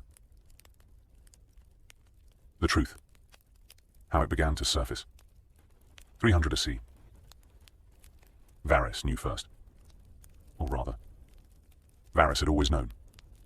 This was the nature of Varys, which was that he catalogued the world's information as a professional function, and had catalogued Jon's information at some point before Jon arrived, and had sat on the catalogued version while watching the boy navigate the court and waiting for the correct moment to make use of it. The correct moment arrived when Jon was 16. Varys came to his rooms in the evening, the rooms that had been Jon's for 2 years now, and that had become, in the way that spaces become yours when you live in them long enough, genuinely his. The books on the shelves were his. The specific arrangement of his things was his. Ghost on the floor was definitely his. The direwolf now full-grown and enormous, and serving as the most visible indication that there was something different about the ward in the East Tower. I know who your father was, Varys said. Jon looked up from the letter he was writing to Ned. He held Varys's gaze. You've known for a while, Jon said. I've known since before you arrived. Varys sat. I know most things. The question is what to do with knowing them. He looked at Ghost. The wolf is useful. The wolf communicates. There is something here that is not what it appears to be. It keeps people at the right distance without you having to keep them there yourself. What do you want? Jon said. I want what I always want, Varys said, which is the realm to be stable and governed by competent people. In that framing, your existence is significant. He held the gaze. The last Targaryen heir is living in the Red Keep as a ward of the man who overthrew the Targaryen dynasty, training with the Kingsguard, learning court politics, forming a genuine relationship with the Crown Prince. This is either the most dangerous situation imaginable, or the most interesting one. Or both. Almost certainly both. He folded his hands. I'm going to be honest with you, which I rarely am, because honesty with you is more useful than the alternatives. Go ahead. The succession is going to be a problem. Joffrey is not unsuitable. He is better than he would have been without you, which is the specific gift you've given him without intending to. But he is going to be tested. The realm is going to produce tests for whoever sits the throne in the next 10 years that will require more than he currently has. He held the gaze. Your existence is known by me, by the king, by the queen who knows more than she admits, by Littlefinger, who does not know specifics but suspects general shapes, and by Ned Stark, who has been carrying it for 16 years. He paused. It will not remain known only by this group. And when it becomes more widely known, you will need to have decided what you are before other people decide it for you. He held the gaze. That is what I wanted to tell you. Not to act. Not yet. To decide. He stood. One more thing, he said. The Queen is preparing something. I don't know specifically what. I know generally that she has been moving pieces for several months toward a purpose that involves your position here becoming more uncomfortable than it is. She wants me gone. She wants to control what you represent. If she can't control it, she wants it gone. He looked at Ghost. Keep the wolf close. He left. Jon sat with the letter to Ned half written on the table. He wrote a new letter. He wrote, I need you to come to King's Landing. The time for the rest of the truth has arrived. He sent it. He waited. The lineage book. What Jon found. 299, 300 AC. He found the book in the library in his second year. Not the lineage book itself, a reference to it in a maester's correspondence that had been misfiled in the wrong section, and that Jon found because Jon read the library systematically, rather than selectively, starting at one end and working toward the other, which was not how most people read libraries, but was how Jon read most things. The correspondence mentioned the book. The correspondence was between Grand Maester Pycelle and a maester at the Citadel, discussing bloodlines, and the discussion referenced the Baratheon lineage book in passing, the specific book that tracked the characteristics of the bloodline over generations, which any thorough master would maintain for any ruling family. Jon found the reference at midnight. He sat with it. The Baratheon lineage book tracked hair and eye color across generations. The Baratheon bloodline ran to black hair and blue eyes, the specific coloring of Storm Country people who'd been building in the Stormlands since before the Targaryens came to Westeros. The coloring was consistent and dominant, and had been consistent and dominant for generations. Joffrey had blonde hair. Jon sat with this. He thought Jon Arryn had been investigating something before he died. He thought the death of the Hand had been the thing that brought Robert north to Winterfell. He thought Jon Arryn had been reading the same book. He thought the thing that Ned had been protecting, the thing about his blood, the Targaryen blood, the specific weight of it that Robert had told him was there, was not the only secret in the Red Keep. There was a Lannister secret sitting alongside it. A secret about whose children were whose, and whose bloodline ran true, and whose didn't. He thought, I'm in a castle with two hidden truths, and I'm attached to both of them. He went to Varys the next morning. The lineage book, Jon said. Varys held his gaze. Jon Arryn was reading it, Jon said. Before he died. Yes. The Baratheon coloring is black hair and blue eyes. Joffrey is blonde. Tommen is blonde. Myrcella is blonde. Yes. The Queen's family runs blonde. The Queen's brother. He held Varys's gaze. The Queen's brother is blonde. Varys said nothing. The Queen's children look like the Queen's brother, Jon said. Not like the king. Varys folded his hands. You've been in this castle for 1 year and 4 months, he said. You found it in 1 year and 4 months. Jon Arryn found it faster, and he died for it, Jon said. I'm asking what you did with it when you found it. I filed it, Varys said, under information that would destroy the realm if used incorrectly, and that requires careful management. It's going to surface, Jon said. Whether I surface it, or someone else does. Littlefinger knows I can see it in the way he manages his proximity to the Queen. He knows the Queen's position is fragile, and he's leveraging the fragility without naming it. Yes? If Littlefinger uses it before we manage it, the realm destabilizes. The king is enraged or broken. The succession collapses. The people who want chaos have their chaos. Varys held the gaze, which is why I have been managing it carefully. What's the management? Patience. The management is patience. Waiting for the correct moment to either expose it in a controlled way or neutralize the exposure risk entirely. He held the gaze. Your arrival was relevant to that calculation. How? Because you are the Targaryen heir. Because the combination of your claim and the Queen's secret is, the two things together are the most significant political information in the realm. Separately, they can be managed. Together, they produce the specific condition of a court that cannot sustain its current arrangement and must change. He held the gaze. What happens when the arrangement changes depends entirely on what has been built to replace it. Joffrey, Jon said. If the truth comes out, and Joffrey is not Robert's son, Joffrey's claim fails, and the throne passes to Stannis Baratheon, who is Robert's next of kin in the legitimate male line. He held the gaze. Unless you have a different view of the succession. Jon held the gaze. He sat with the full weight of it. He was 15 years old. He was sitting in the Red Keep's library with the Master of Whispers across from him, and the combined weight of two of the most significant secrets in the Seven Kingdoms pressing on the conversation. This is what Varys means by managing for the realm, Jon said. Yes. You've been managing for years. Since before you arrived. Why tell me now? Because you found the book reference. He held the gaze. Because you were going to find it regardless, and I would rather you find it through me than through Littlefinger, who would use it differently. He held the gaze. And because the time for patience may be running short. The Queen knows something about your presence here is wrong, and she is moving. Littlefinger knows the Queen is moving and he's positioning to benefit from whatever the movement produces. The specific management window is closing. Jon held the gaze. I need to write to Ned, he said. Yes, Varys said. You do. Ned comes south. 300 Kiri. Ned arrived in King's Landing on a Thursday. He came as the lord who had been summoned by his king. The formal visit that Robert could require, and that Ned could not refuse.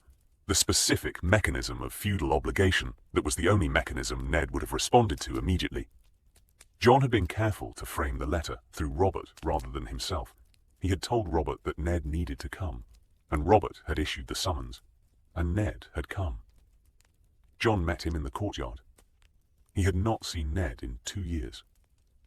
The Ned who arrived was the Ned he remembered. The grey, the controlled face, the quality of endurance that Ned had instead of happiness, but with an additional element. Worry. Ned came into the courtyard with the worry visible in a way that Ned usually didn't allow things to be visible. They embraced. The northern embrace. Brief. Complete. You sent for me, Ned said. Yes. Varys? Varys, Jon confirmed. He knows.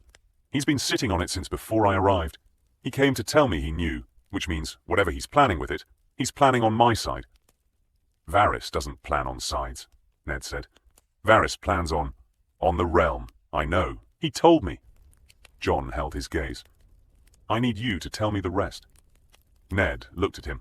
He looked at Jon, at the boy who had been 14 when he'd left Winterfell, and who was 16 now, and who had spent 2 years in King's Landing, becoming something that the North would not have produced. Not worse. Different. The court had layered things over the Jon that Ned had raised, refinements, but the underneath was still the same underneath. Here, Ned said. My rooms. Tonight. Robert knows I've sent for you. Doesn't know specifically why. Jon held his gaze. He might need to know eventually, but I need to know first. My father is dead. I know that. I know the war was fought over what he did. I need to know the rest, the prophecy, the marriage, the specific weight of the blood that I'm carrying in a city where the weight is going to matter very soon. Ned looked at the Red Keep around them. He thought, 2 years in King's Landing, and the boy had developed the specific vocabulary of the place, the weight, the blood, the matter, very soon. Ned had always been frightened for Jon in abstract. He was frightened for him now in specific. "Tonight," Ned said, "I'll tell you everything. The full truth. 300 a sieg." Ned told it from the beginning. Not from Jon's birth. From before. From the tournament at Harrenhal. From the Blue Roses. From the first understanding among the people who were paying attention that something was happening between the prince and the wolf maid. From the specific understanding, after Lyanna disappeared, of what the disappearance meant. He told Jon about the Tower of Joy, about the 3 Kingsguard, Sir Arthur Dane, Sir Oswell Went, Lord Commander Gerald Hightower, and what their presence there meant, because Kingsguard guarded the royal family, and their presence at the tower was the first proof. He told Jon about the fight, about what was inside. He told Jon about the birth and the dying and the promise. He told Jon about the marriage. That Rhaegar had married Lyanna in a ceremony in Dorne before the birth, with a septon and witnesses, that the marriage was real and legitimate under the faith's laws, and that it meant Jon was not a bastard, but the true-born son of Rhaegar Targaryen and Lyanna Stark. He told Jon that made him the heir of the Targaryen dynasty, ahead of even Daenerys, who was Aerys's daughter, because Rhaegar was Aerys's eldest son, and under the laws of succession, Rhaegar's heirs came before Aerys's other children. Jon stood ahead of Daenerys, not because of male or female line, but because Rhaegar had seniority, and seniority passed down. Jon sat with all of this. The candles in his rooms were low by the time Ned finished. The fire had burned down without anyone adding to it. Jon was looking at the window. Not at anything specific. The dark of the window. The light of the city below. The specific luminescence of King's Landing at night, which was different from Winterfell at night, because King's Landing didn't go dark the way northern places went dark. It maintained a kind of glow. "The prince who was promised," Jon said. "That's what my father believed I was. It's what he believed, yes. Do you believe it?" Ned was quiet for a moment. "I believe you are Lyanna's son," Ned said. "I believe you are Rhaegar's son. I believe the blood you carry is real, and that what it means, what you are supposed to do with it, that I don't know. I'm a man of the North.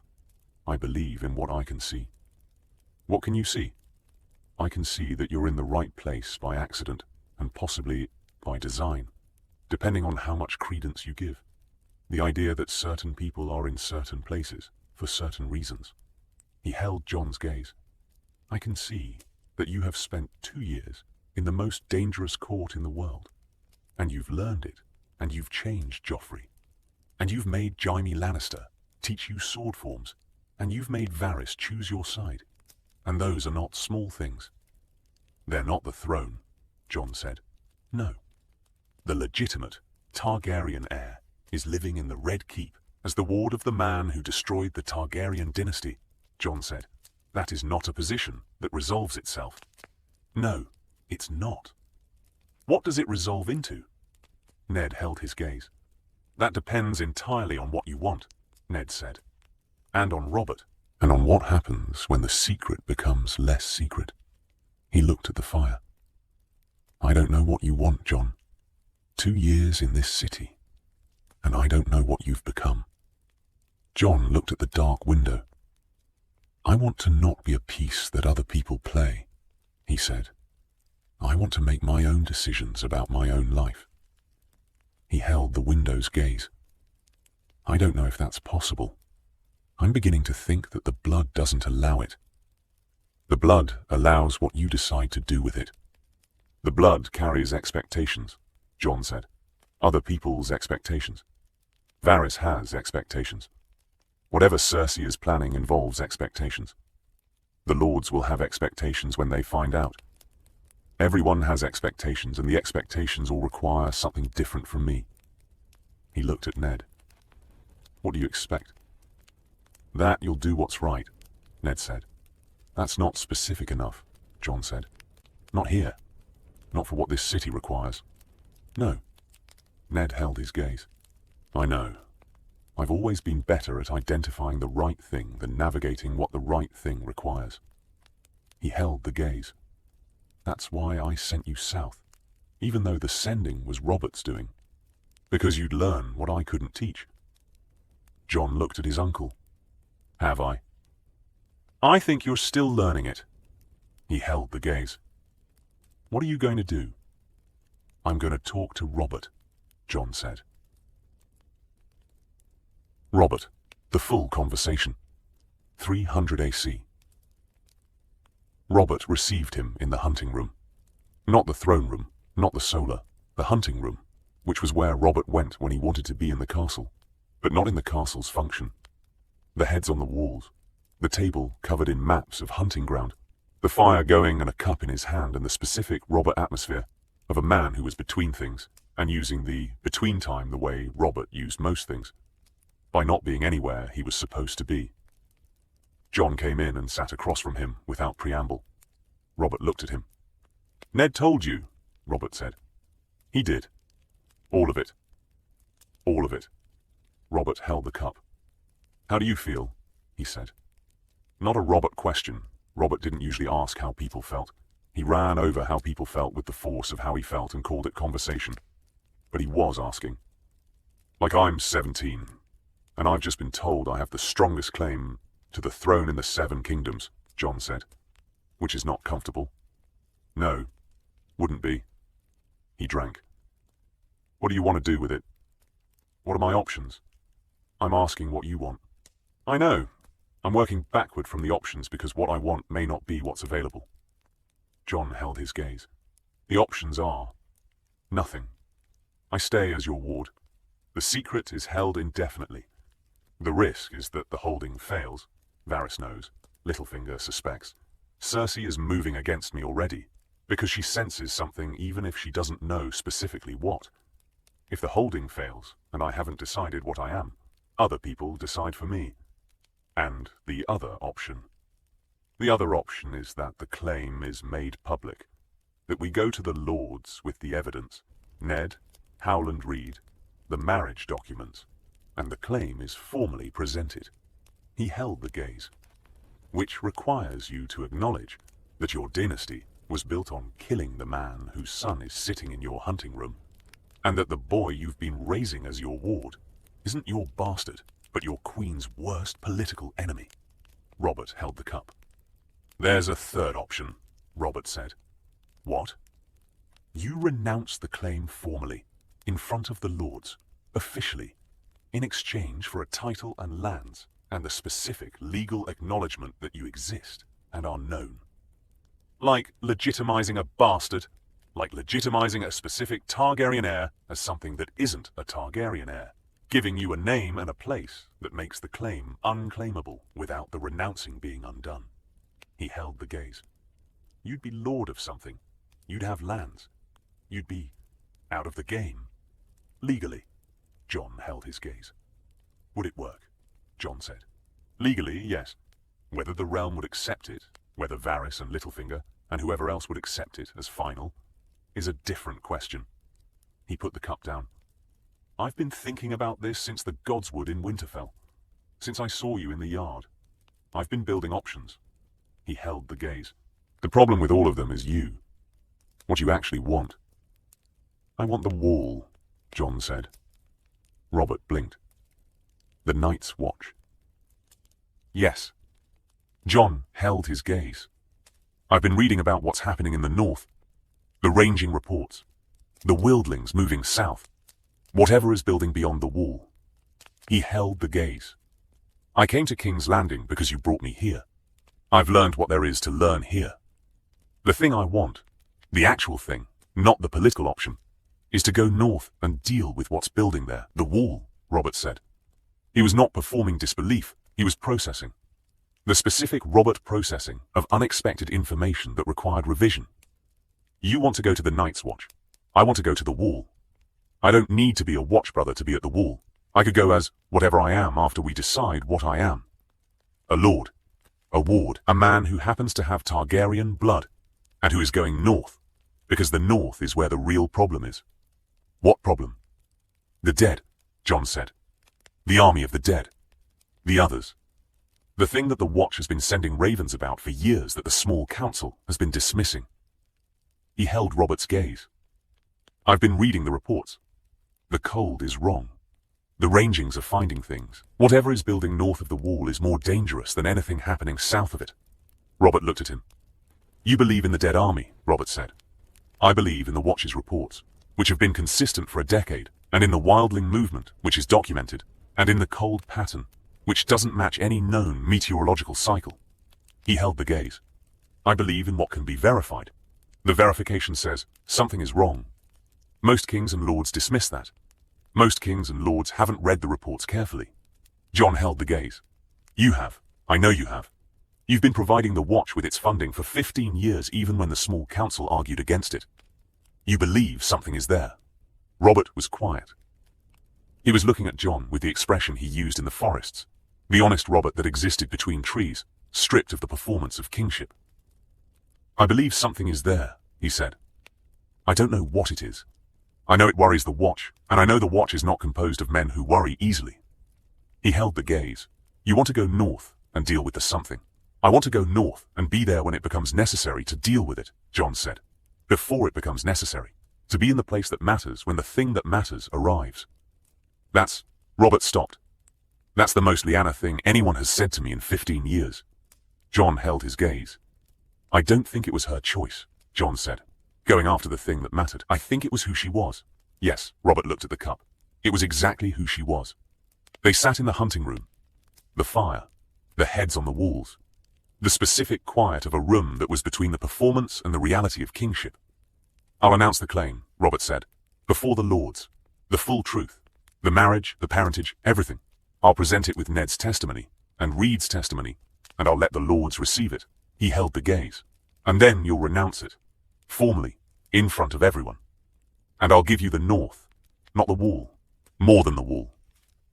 I'll give you the lordship of something specific with the authority to take whatever measures are needed to address what's building beyond the wall. Jon looked at him.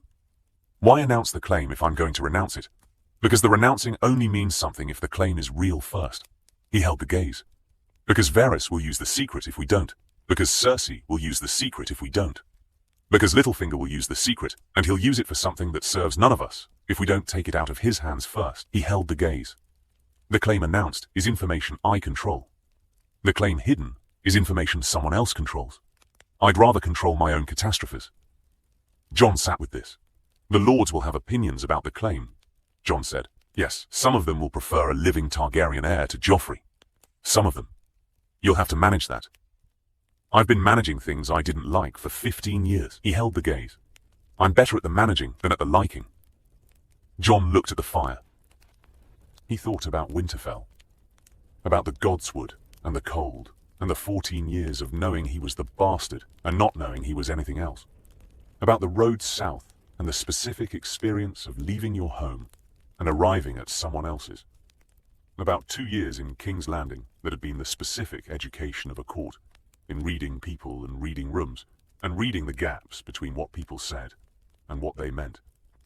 He thought about the wall, about the ranging reports, about the cold that was wrong, about the specific duty he felt toward the thing that was building, which was not the duty of an oath, but the duty of knowledge. Knowing what was there, and not going, was a specific kind of abandonment. I'll come back, Jon said, when it's done. When whatever is north of the wall has been dealt with. I'll come back, and I'll be whatever the realm needs me to be. What does the realm need you to be? I don't know yet. He held the gaze. But I'll know it when it gets there. Robert looked at him.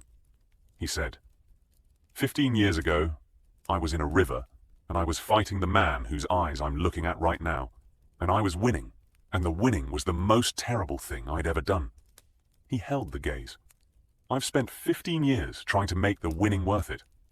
I don't know if I have. He looked at the cup. I know that you're worth more than the thing I'm drinking out of, which is the best I can do with the arithmetic. That's honest, Jon said. I'm sober. I'm in a room that's almost a forest. It's what I have. He stood. Go to the lords with Ned tomorrow. I'll summon them. We'll do the announcing, then the renouncing. Then I'll send you north with everything you need and the authority to use it." He held Jon's gaze. "Don't die up there." "That's the plan," Jon said. He stood at the door. "Robert?" The king looked at him. "Thank you," Jon said, "for bringing me here, even if it was the wrong reason." "The reasons are usually wrong," Robert said. "The doing is what matters." Jon left. Robert sat alone in the hunting room. He poured the remaining wine into the fire and watched it burn. The announcement before the lords. 300 AC. Robert summoned the lords of the small council and the great lords present in the city, and whatever members of the court could be assembled in the throne room in 3 days, which was the time Ned needed to send for Howland Reed, and the time Jon needed to review the documentation, and the time Robert needed to drink less than usual, which he accomplished with the specific discipline of a man who understood that some things required sobriety, and that sobriety was something he could choose when the choosing was necessary. Cersei attended. She attended because she could not attend without the not attending being its own declaration, and declarations were what she was trying to avoid until she had better information about what was being declared. She came to the throne room in the specific Cersei armor of green and gold and perfect composure, and she sat in her seat, and she waited. Jon stood beside Robert's throne. Not on the dais, beside it. The position of a person who is present rather than presiding. The distinction mattered. The throne was Robert's. Jon was adjacent. Ned stood below the dais with Howland Reed, who had come south with the specific speed of a man who had been waiting for this summons for 16 years, and who had the documentation in a leather case under his arm. Robert looked at the assembled room. He said, "You're here because something needs saying that has needed saying for 16 years, and that I've been putting off saying, because the political implications were inconvenient." He held the room's attention. Nobody did this like Robert. Nobody held a room like a man who had been filling rooms since he was 18.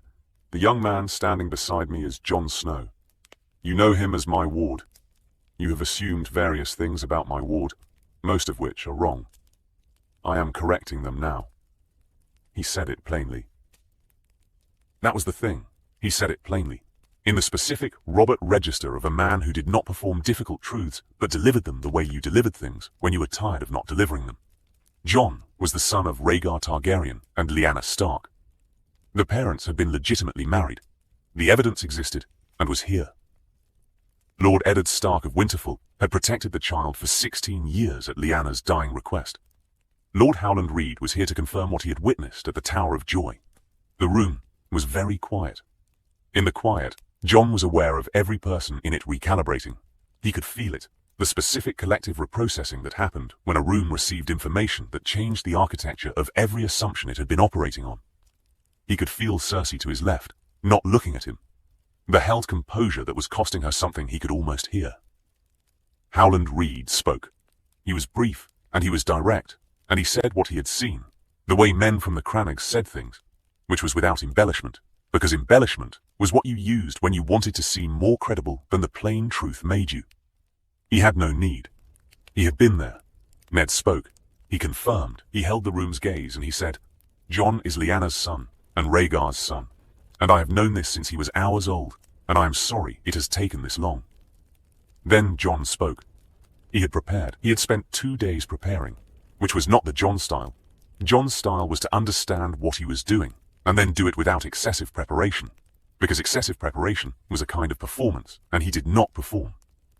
But this required the specific preparation of something that would be heard and quoted and discussed for years, and that needed to be right. He said, "I am the son of Rhaegar Targaryen and Lyanna Stark. I hold the strongest legal claim to the Iron Throne that currently exists.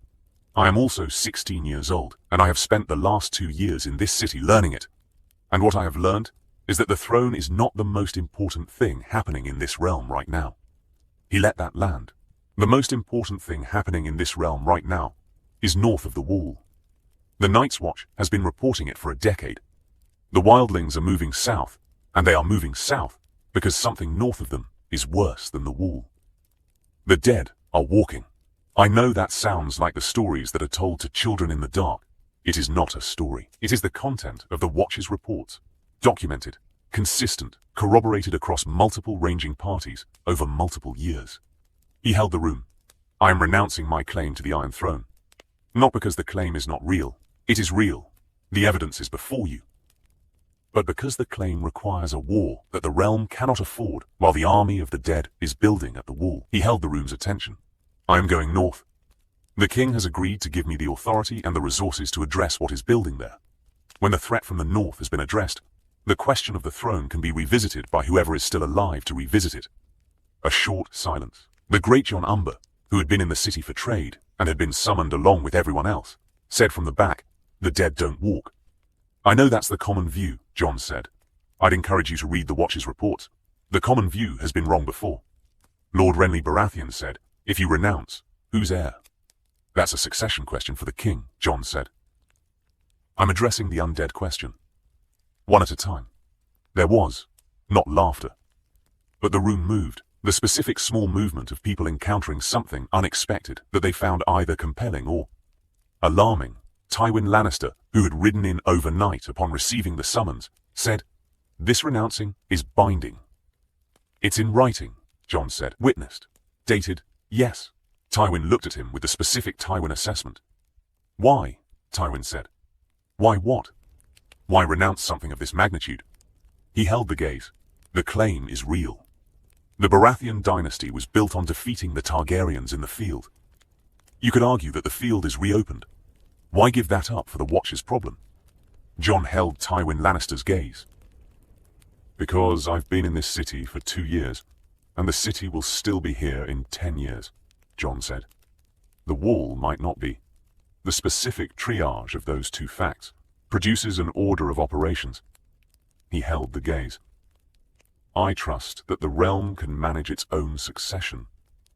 I'm not sure the realm can manage an army of the dead without someone going to deal with it. Tywin held the gaze. You are either very wise or completely wrong, Tywin said. Those are often the same situation, Jon said. The small council looked at Robert. Robert looked at the room.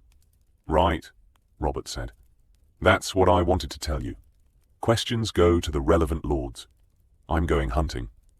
He stood. The room stood. He walked out. Jon watched the room begin to move. The lords finding each other. The conversations starting.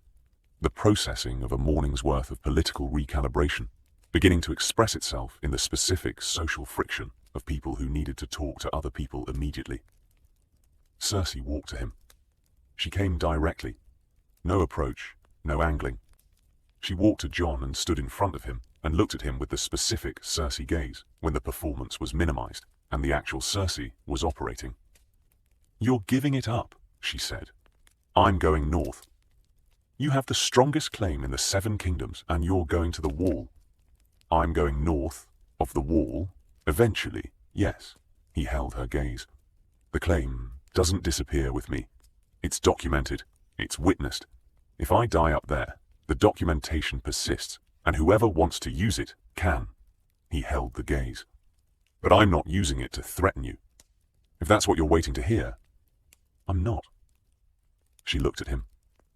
You've been in my castle for 2 years, she said. You've been... She stopped. Chose the rest. You've been useful to my son. Whatever else is true.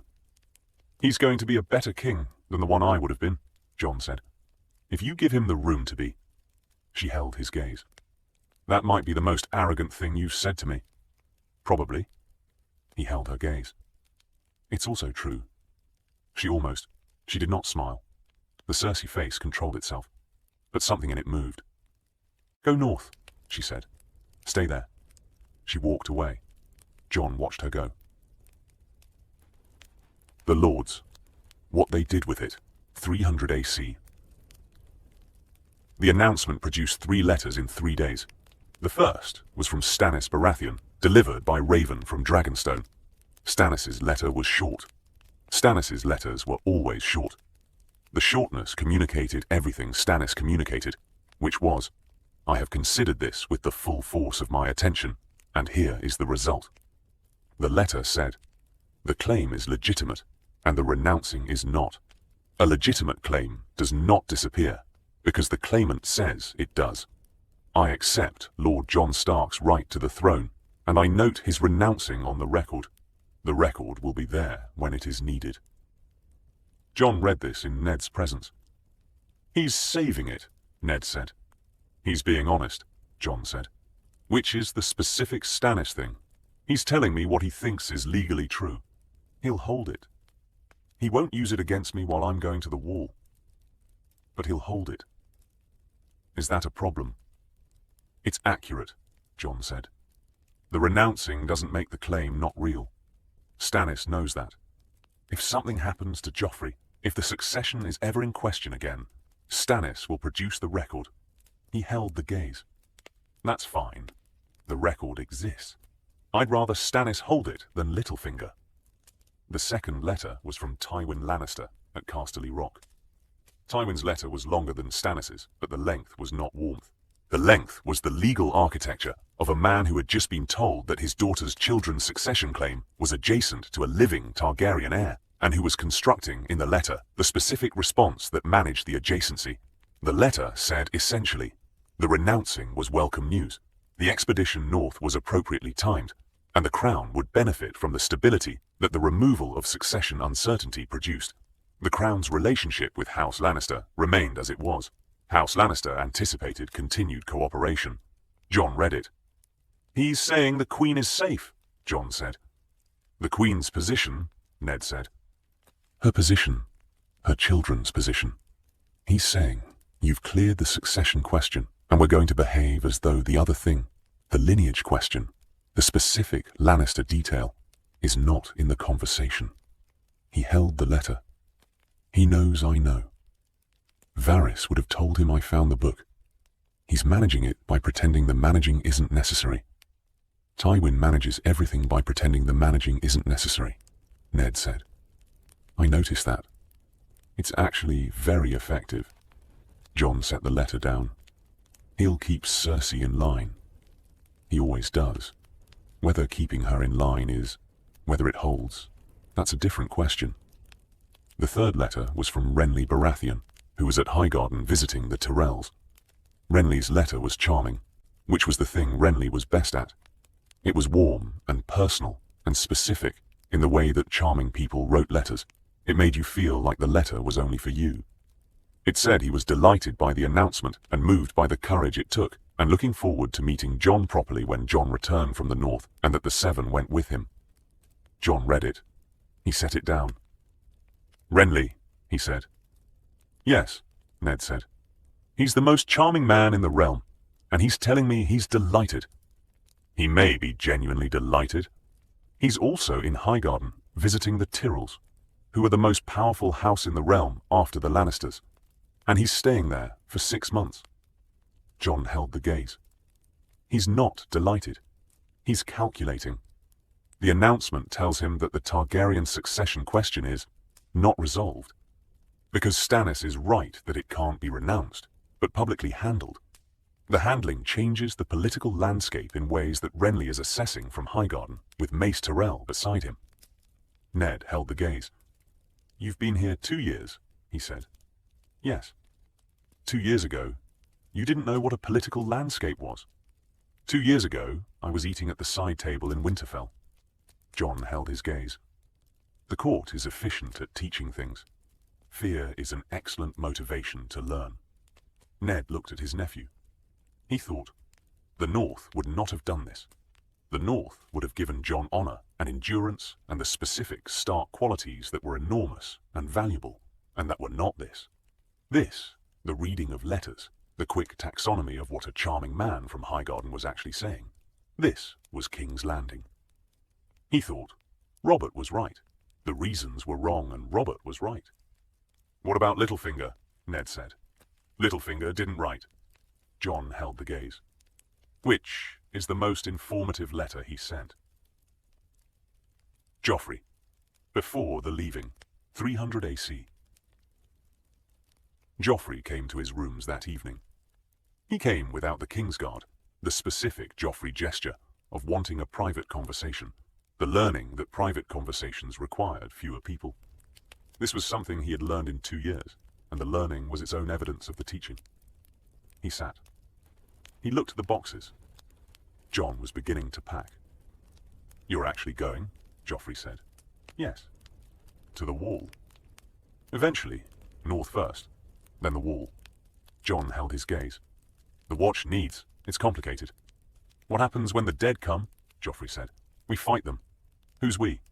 "Whoever is there." Jon held the gaze. "Whoever is willing." Joffrey looked at the boxes. "I could." He stopped. "You're going to be king," Jon said. "You can't come to the wall." "I know that." He held the gaze with the specific Joffrey quality when he was being honest, rather than performing. "I know I can't go. I was going to say something else." He held the gaze. "I was going to say that I'll send what you need. When you need it. Men. Supplies. The watch has been underfunded for years, and I can fix that. If I'm king, I can fix that." Jon looked at him. The 12-year-old in the yard who had come to evaluate him was gone.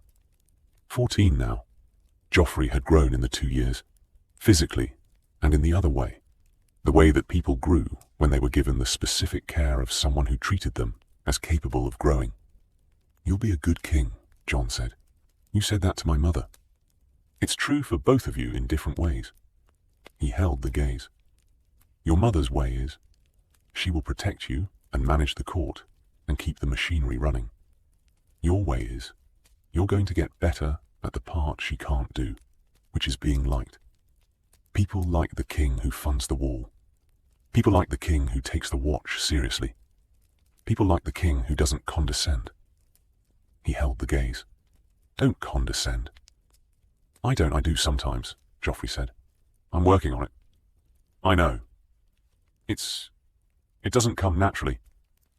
Most important things don't." Jon held his gaze. "You've been working on it for 2 years. Keep working on it." Joffrey looked at Ghost.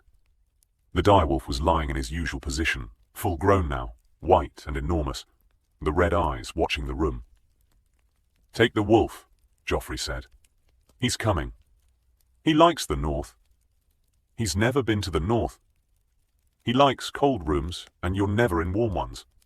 He held Jon's gaze. "He'll like it." Jon looked at Ghost. Ghost, who had been assessed as out of place since they'd arrived, and who had maintained his specific ghost equilibrium in the face of 2 years of being out of place. The wolf adapted the way Jon had adapted, not by becoming something else, by becoming more specifically himself in the foreign environment. "Write to me," Joffrey said. "I will. About what you find up there." He held the gaze. "And when things get, when you need the supplies, or the men, send word. I'll figure out how to get them to you." Jon held his gaze. "Joffrey." "What?" "You're going to have advisors who tell you the north doesn't matter," Jon said. "The small council. Tywin. People who look at the map and think, the north is the north. It's always been there. It doesn't affect us. They're going to say that. And listen to the Watch's ravens before you listen to them." He held the gaze. "Whatever else you do, listen to the Watch's ravens." Joffrey held the gaze. "All right," he said. He stood. He started to leave. At the door. "Jon." He turned. "I knew you were lying," Joffrey said. "About being a bastard. Not, I didn't know specifically. But something was wrong about it. You didn't move like someone who believed it." He held the gaze. "You moved like someone with a weight they weren't carrying yet." He left. Jon stood in the room. He looked at Ghost. "Ready?" he said. Ghost stood. The north. What waited? 300 He rode north with a company. Not a small one. Robert had been serious about the authority and the resources, and what the authority and the resources produced was 100 men, good ones, equipped with the specific supplies that Jon had specified after spending a month reviewing the Watch's reports and the ranging patterns and working out what the Watch needed that it didn't have. Dragonglass. Dragonstone had deposits of obsidian that the Watch had been requesting for years, and that the small council had been dismissing as the Watch's magical thinking. Robert had authorized the extraction and the shipment, and the 100 men included armorers who had been instructed in what Jon had learned about Obsidian's reported effect on whatever the Watch's rangers were encountering. Jon had spent his last month in King's Landing reading everything available. Not just the Watch's reports, the histories. Maester Aemon's correspondence, which Jon had obtained through Pycelle, who had been persuaded through the specific Jon method of explaining calmly and consistently why the obtaining was important. The old stories, the long night, the last hero. He had a theory. The theory was not yet complete, but it had shape. The enemy was real. The obsidian worked. Fire worked. The wall had been built with something in its foundations that kept the enemy from crossing it directly, and whatever kept it from crossing directly might not hold forever. He rode north with the theory and the 100 men and the dragon Glass and Ghost, who was in no way suited to riding in wagons, and who had made this point by walking beside the column for the first day, until Jon accepted that the wolf was going to walk, and the walking was fine. He rode through the riverlands, through the neck, through the north. He stopped at Winterfell. The reunion with Ned was brief and northern in the way that northern reunions were brief.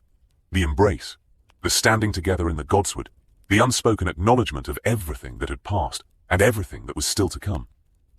Bran was 10 now. Robb was 17. Rickon was 5. Sansa was 14 and Arya was 11. Both girls had been young children when Jon left, and the 2 years had done what 2 years did to children who were already growing quickly. Sansa was almost as tall as Catelyn. Arya had spent those 2 years doing exactly what Jon would have predicted, which was learning to fight, and refusing to apologize for it. He stayed 3 days. He talked to Robb about the North, about what Robb knew of the Watch's reports, about the mood along the northernmost holdings, about what the people in the villages said. Robb had the specific Robb quality of knowing his people, not through study, but through the natural inclination of a lord who liked his people and who paid attention to them. What Robb knew about the North matched what Jon's reading had built toward. "It's bad up there," Robb said, on the second day, in the yard. "The men who come down from the north, from the holdings near the wall, they're afraid in a way that's not the usual North afraid. Not the cold. The other thing. The dead," Jon said. "The dead." Robb held his gaze. "You really believe it?" "I believe the reports." He held his brother's gaze. "The reports come from rangers. Rangers are the best trained men the Watch has. When they come back scared from rangings, it's not because they're stupid."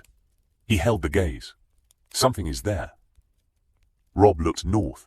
"What do you need from the north?" Robb said. "From Winterfell. From us." Jon looked at him. "Men," Jon said. "When the time comes." "I don't know when. The Watch is handling it now, and the Watch can handle it for a while. But when the wall is tested, when whatever is building becomes what it's building toward, the Watch will need the North." "You'll have the North," Robb said. "Simply the Stark way, the thing that was true stated without performance." "I know." Jon held his gaze. "Take care of father. He's been carrying things alone too long." "I noticed that after you left," Robb said. "He was lighter when you were here." Jon looked at the yard, at the walls, at Winterfell in the winter light. "I'll come back," he said. "I know you will." Robb held the gaze. "Don't come back dead." "That's the plan," Jon said. He rode north. He rode through 3 days of increasingly cold and increasingly quiet, and arrived at Castle Black in the specific moment that Castle Black was always in, which was preparing for the next thing while the last thing was still being resolved. Mormont received him. Lord Commander Jorah Mormont, who was the specific kind of old man who had been made older by the specific things he had seen, and who was handling the oldness by continuing to work. He looked at Jon and the 100 men and the wagons of dragonglass, and he said, "The king sent you." "The king sent me," Jon confirmed. "Why?" "Because I asked him to." He held the gaze. "Because the Watch has been asking for help for a long time, and nobody in the south was paying attention." "What are you here to do?" "Whatever you need," Jon said. "And to be here when it becomes necessary to be here." Mormont held his gaze. He said, "The brother with the direwolf." Ghost was at Jon's side. Enormous, white, red-eyed, entirely at home in the cold in a way that he had never quite been at home in King's Landing. "His name is Ghost," Jon said. "He's a direwolf. He is." "I've heard about direwolves," Mormont said. "Haven't seen one in years." "Not since." Not since before I was Lord Commander. They're north of here, Jon said. Or they were. Mormont looked at Ghost. Come inside, he said. Tell me what the king's representative is planning. Jon came inside. He told Mormont everything. The Lord Commander listened with the patience of a man who had been waiting for someone with authority to say exactly these things, and who was managing the relief carefully, because relief in his position was a luxury he couldn't afford. The dragonglass, Mormont said. In the wagons, the armorers know how to shape it. We'll arm every ranger. The dead don't die from steel. We've been learning this. He held Jon's gaze. The obsidian? Reports from old ranging parties, the ones that came back, suggest it works. Suggest. It's the best we have. He held the gaze. Fire works. Obsidian works. We work with what we know until we know more. Mormont held his gaze. He said, Who are you, specifically? Robert's ward, or I'm the man who's here, Jon said. That's the specific thing that matters. Mormont looked at him. He said, You're welcome at Castle Black, whatever you are. Jon sat in the Lord Commander's office and looked out the window. The wall. 700 feet of ice. Built 8,000 years ago for exactly this purpose. The specific, enormous structure that communicated, by existing, that the threat it was built for was real. He thought, I'm in the right place. He thought, the right place took 2 years of the wrong place to find. He thought, that's all right. Some roads go the long way. Ghost put his head on Jon's knee. Jon put his hand on the wolf's head. The wall outside the window. The cold. The north. Home. Maester Aemon, the last Targaryen speaks. 300 AC. Maester Aemon's cell was warm and dark and smelled of old paper and the specific antiquity of a man who had been alive long enough that the world had reorganized itself around him 3 times. Jon came to him the morning after arriving at Castle Black. Not because Mormont sent him, because Jon had read Aemon's correspondence in King's Landing, had been reading it for 2 years, had learned through the correspondence what Aemon was, and what Aemon had been, and what Aemon had given up in choosing the wall over the dynasty. He sat across the old man. Aemon turned his blind face toward him. You're new, Aemon said. Jon Snow, from King's Landing. He held the gaze that couldn't see him. From Winterfell before that. Snow! The old man's hands were folded. That's a bastard name. It was, Jon said. I have a different name now, technically. Robert Baratheon's ward, Jon of House Stark. The technical name comes with legal complications that are documented and on file with the small council. He held the blind gaze. But Snow is what I've been called. Aemon was quiet. The ward Robert brought north, he said. Yes. I heard about that. Ravens travel. He was quiet. Why have you come to see me? Most new arrivals don't know to come to me immediately. I read your correspondence, Jon said. In King's Landing. The letters you exchanged with the small council over 40 years. Your arguments about the Watch's funding. The ranging reports you summarized. The history of the wall's protocols. He held the gaze. You understand what is north of the wall better than anyone alive. I understand what the wall was built for, Aemon said. Whether I understand what is currently north of it, I have reports. Reports and inference. Tell me, Jon said. They talked for 3 hours. Aemon told him what he knew. Not the stories, the evidence. The systematic accounting of what the Watch had observed over the decades of his tenure, and what the patterns in the observation suggested. The cold cycles. The movement of the dead. The behavior of the whites that rangers had encountered and survived encountering, which was the specific category of ranger whose reports were credible, because the ones who had been wrong about it were the ones who hadn't come back. He told Jon about the dragonglass. That it worked. That the old texts described why. Something in the obsidian disrupted the magic that animated the dead, which meant the magic was a real thing operating on a real mechanism, and not simply metaphor. He told Jon about fire. Same principle.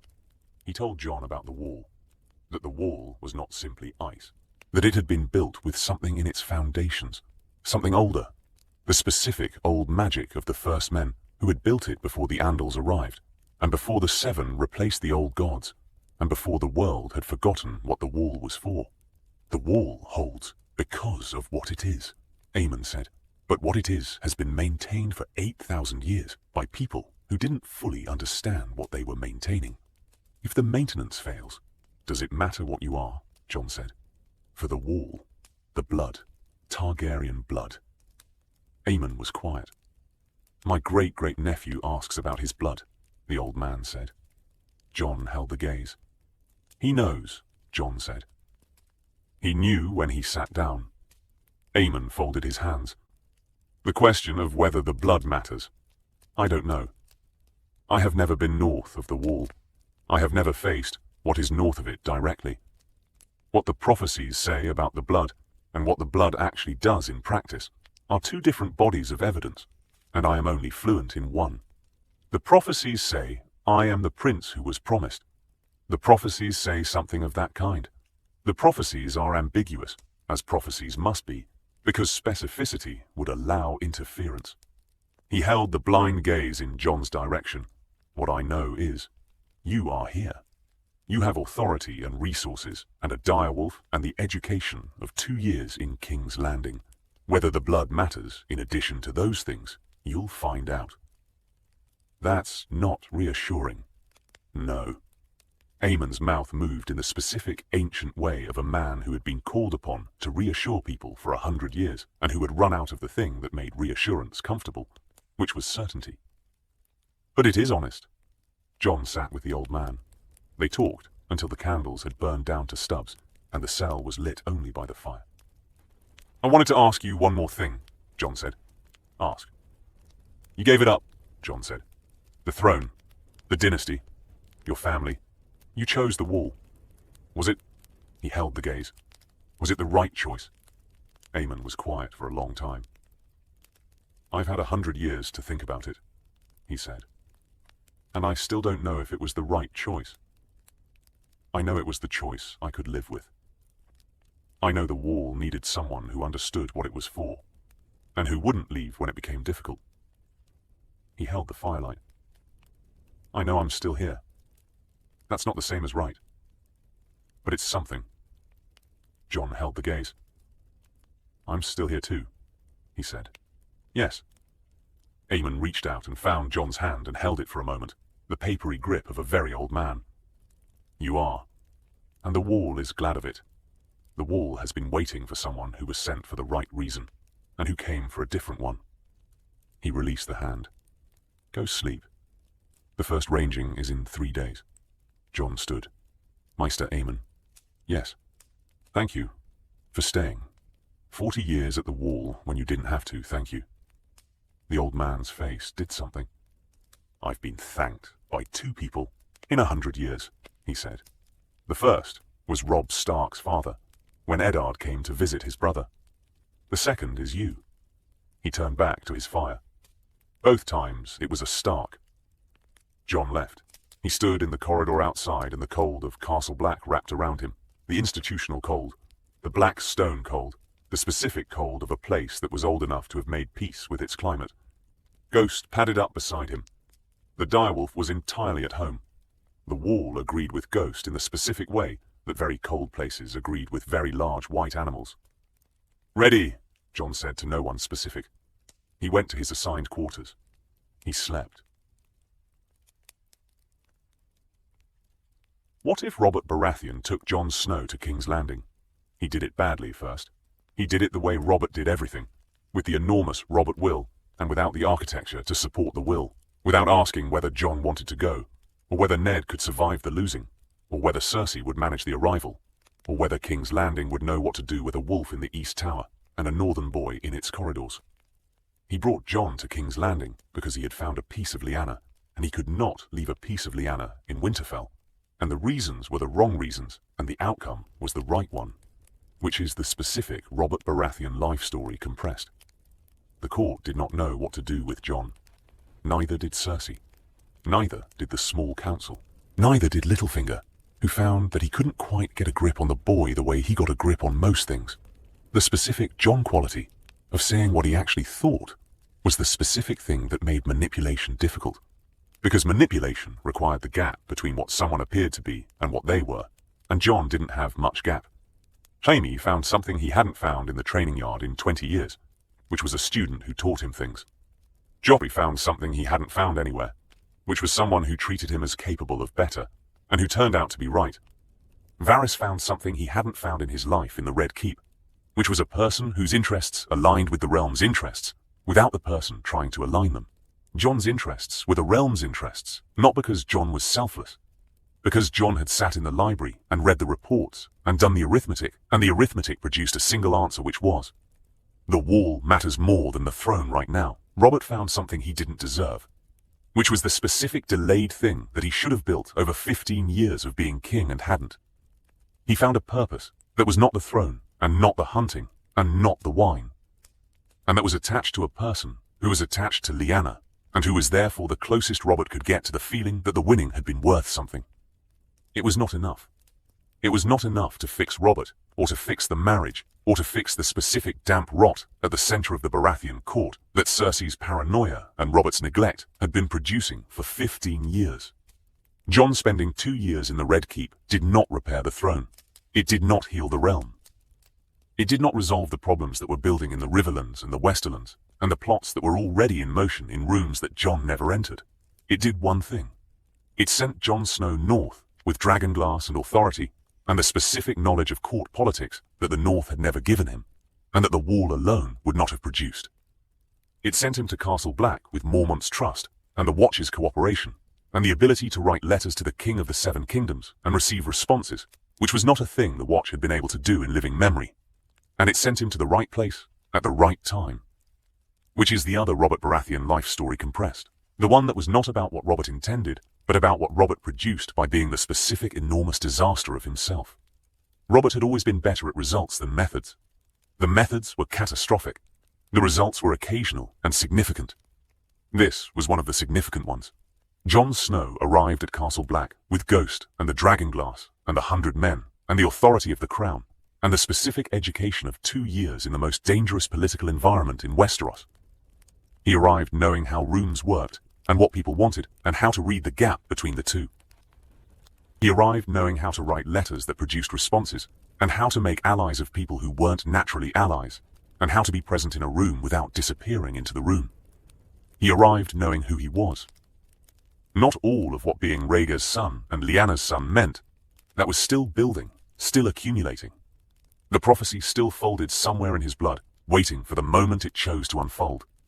But the core of it, what he valued, what he was willing to do, what he was not willing to do, what he was going to go toward, even when the going was dangerous. He arrived at Castle Black, and he looked at the wall, and the wall was the thing he had been moving toward since he was 14 years old, in a yard in Winterfell, being looked at by a king who had come north without announcing himself, and who had seen his mother in his eyes. Rhaegar Targaryen had believed in prophecy. Jon Snow did not believe in prophecy. Jon Snow believed in the ranging reports, and the cold that was wrong, and the wildlings moving south, and the specific empirical evidence of things that required responses regardless of what you called them. He believed in obsidian and fire, and the specific training that Jaime Lannister had given him in the inner yard, and the specific understanding that Varys had given him about how rooms worked. He believed in Ghost, who was home. He believed in the wall, which was the right place. He believed in doing the necessary thing, which was what Ned had taught him, and what Robert had confirmed, and what King's Landing had tested, and which was still, after all of it, the most honest piece of himself that he carried. The wall needed someone who would look at the reports and believe them. The wall needed someone who could write to the king and be heard. The wall needed someone who understood that the dead were coming, and that the coming required preparation rather than disbelief. It needed Jon Snow. Jon Snow was there. The wall behind him. Ghost at his side. The cold that was wrong building in the north, visible if you looked north from the wall's top. The specific dark that wasn't weather but intention. He looked north. He thought, I know what you are. He thought, I'm here. He thought, come.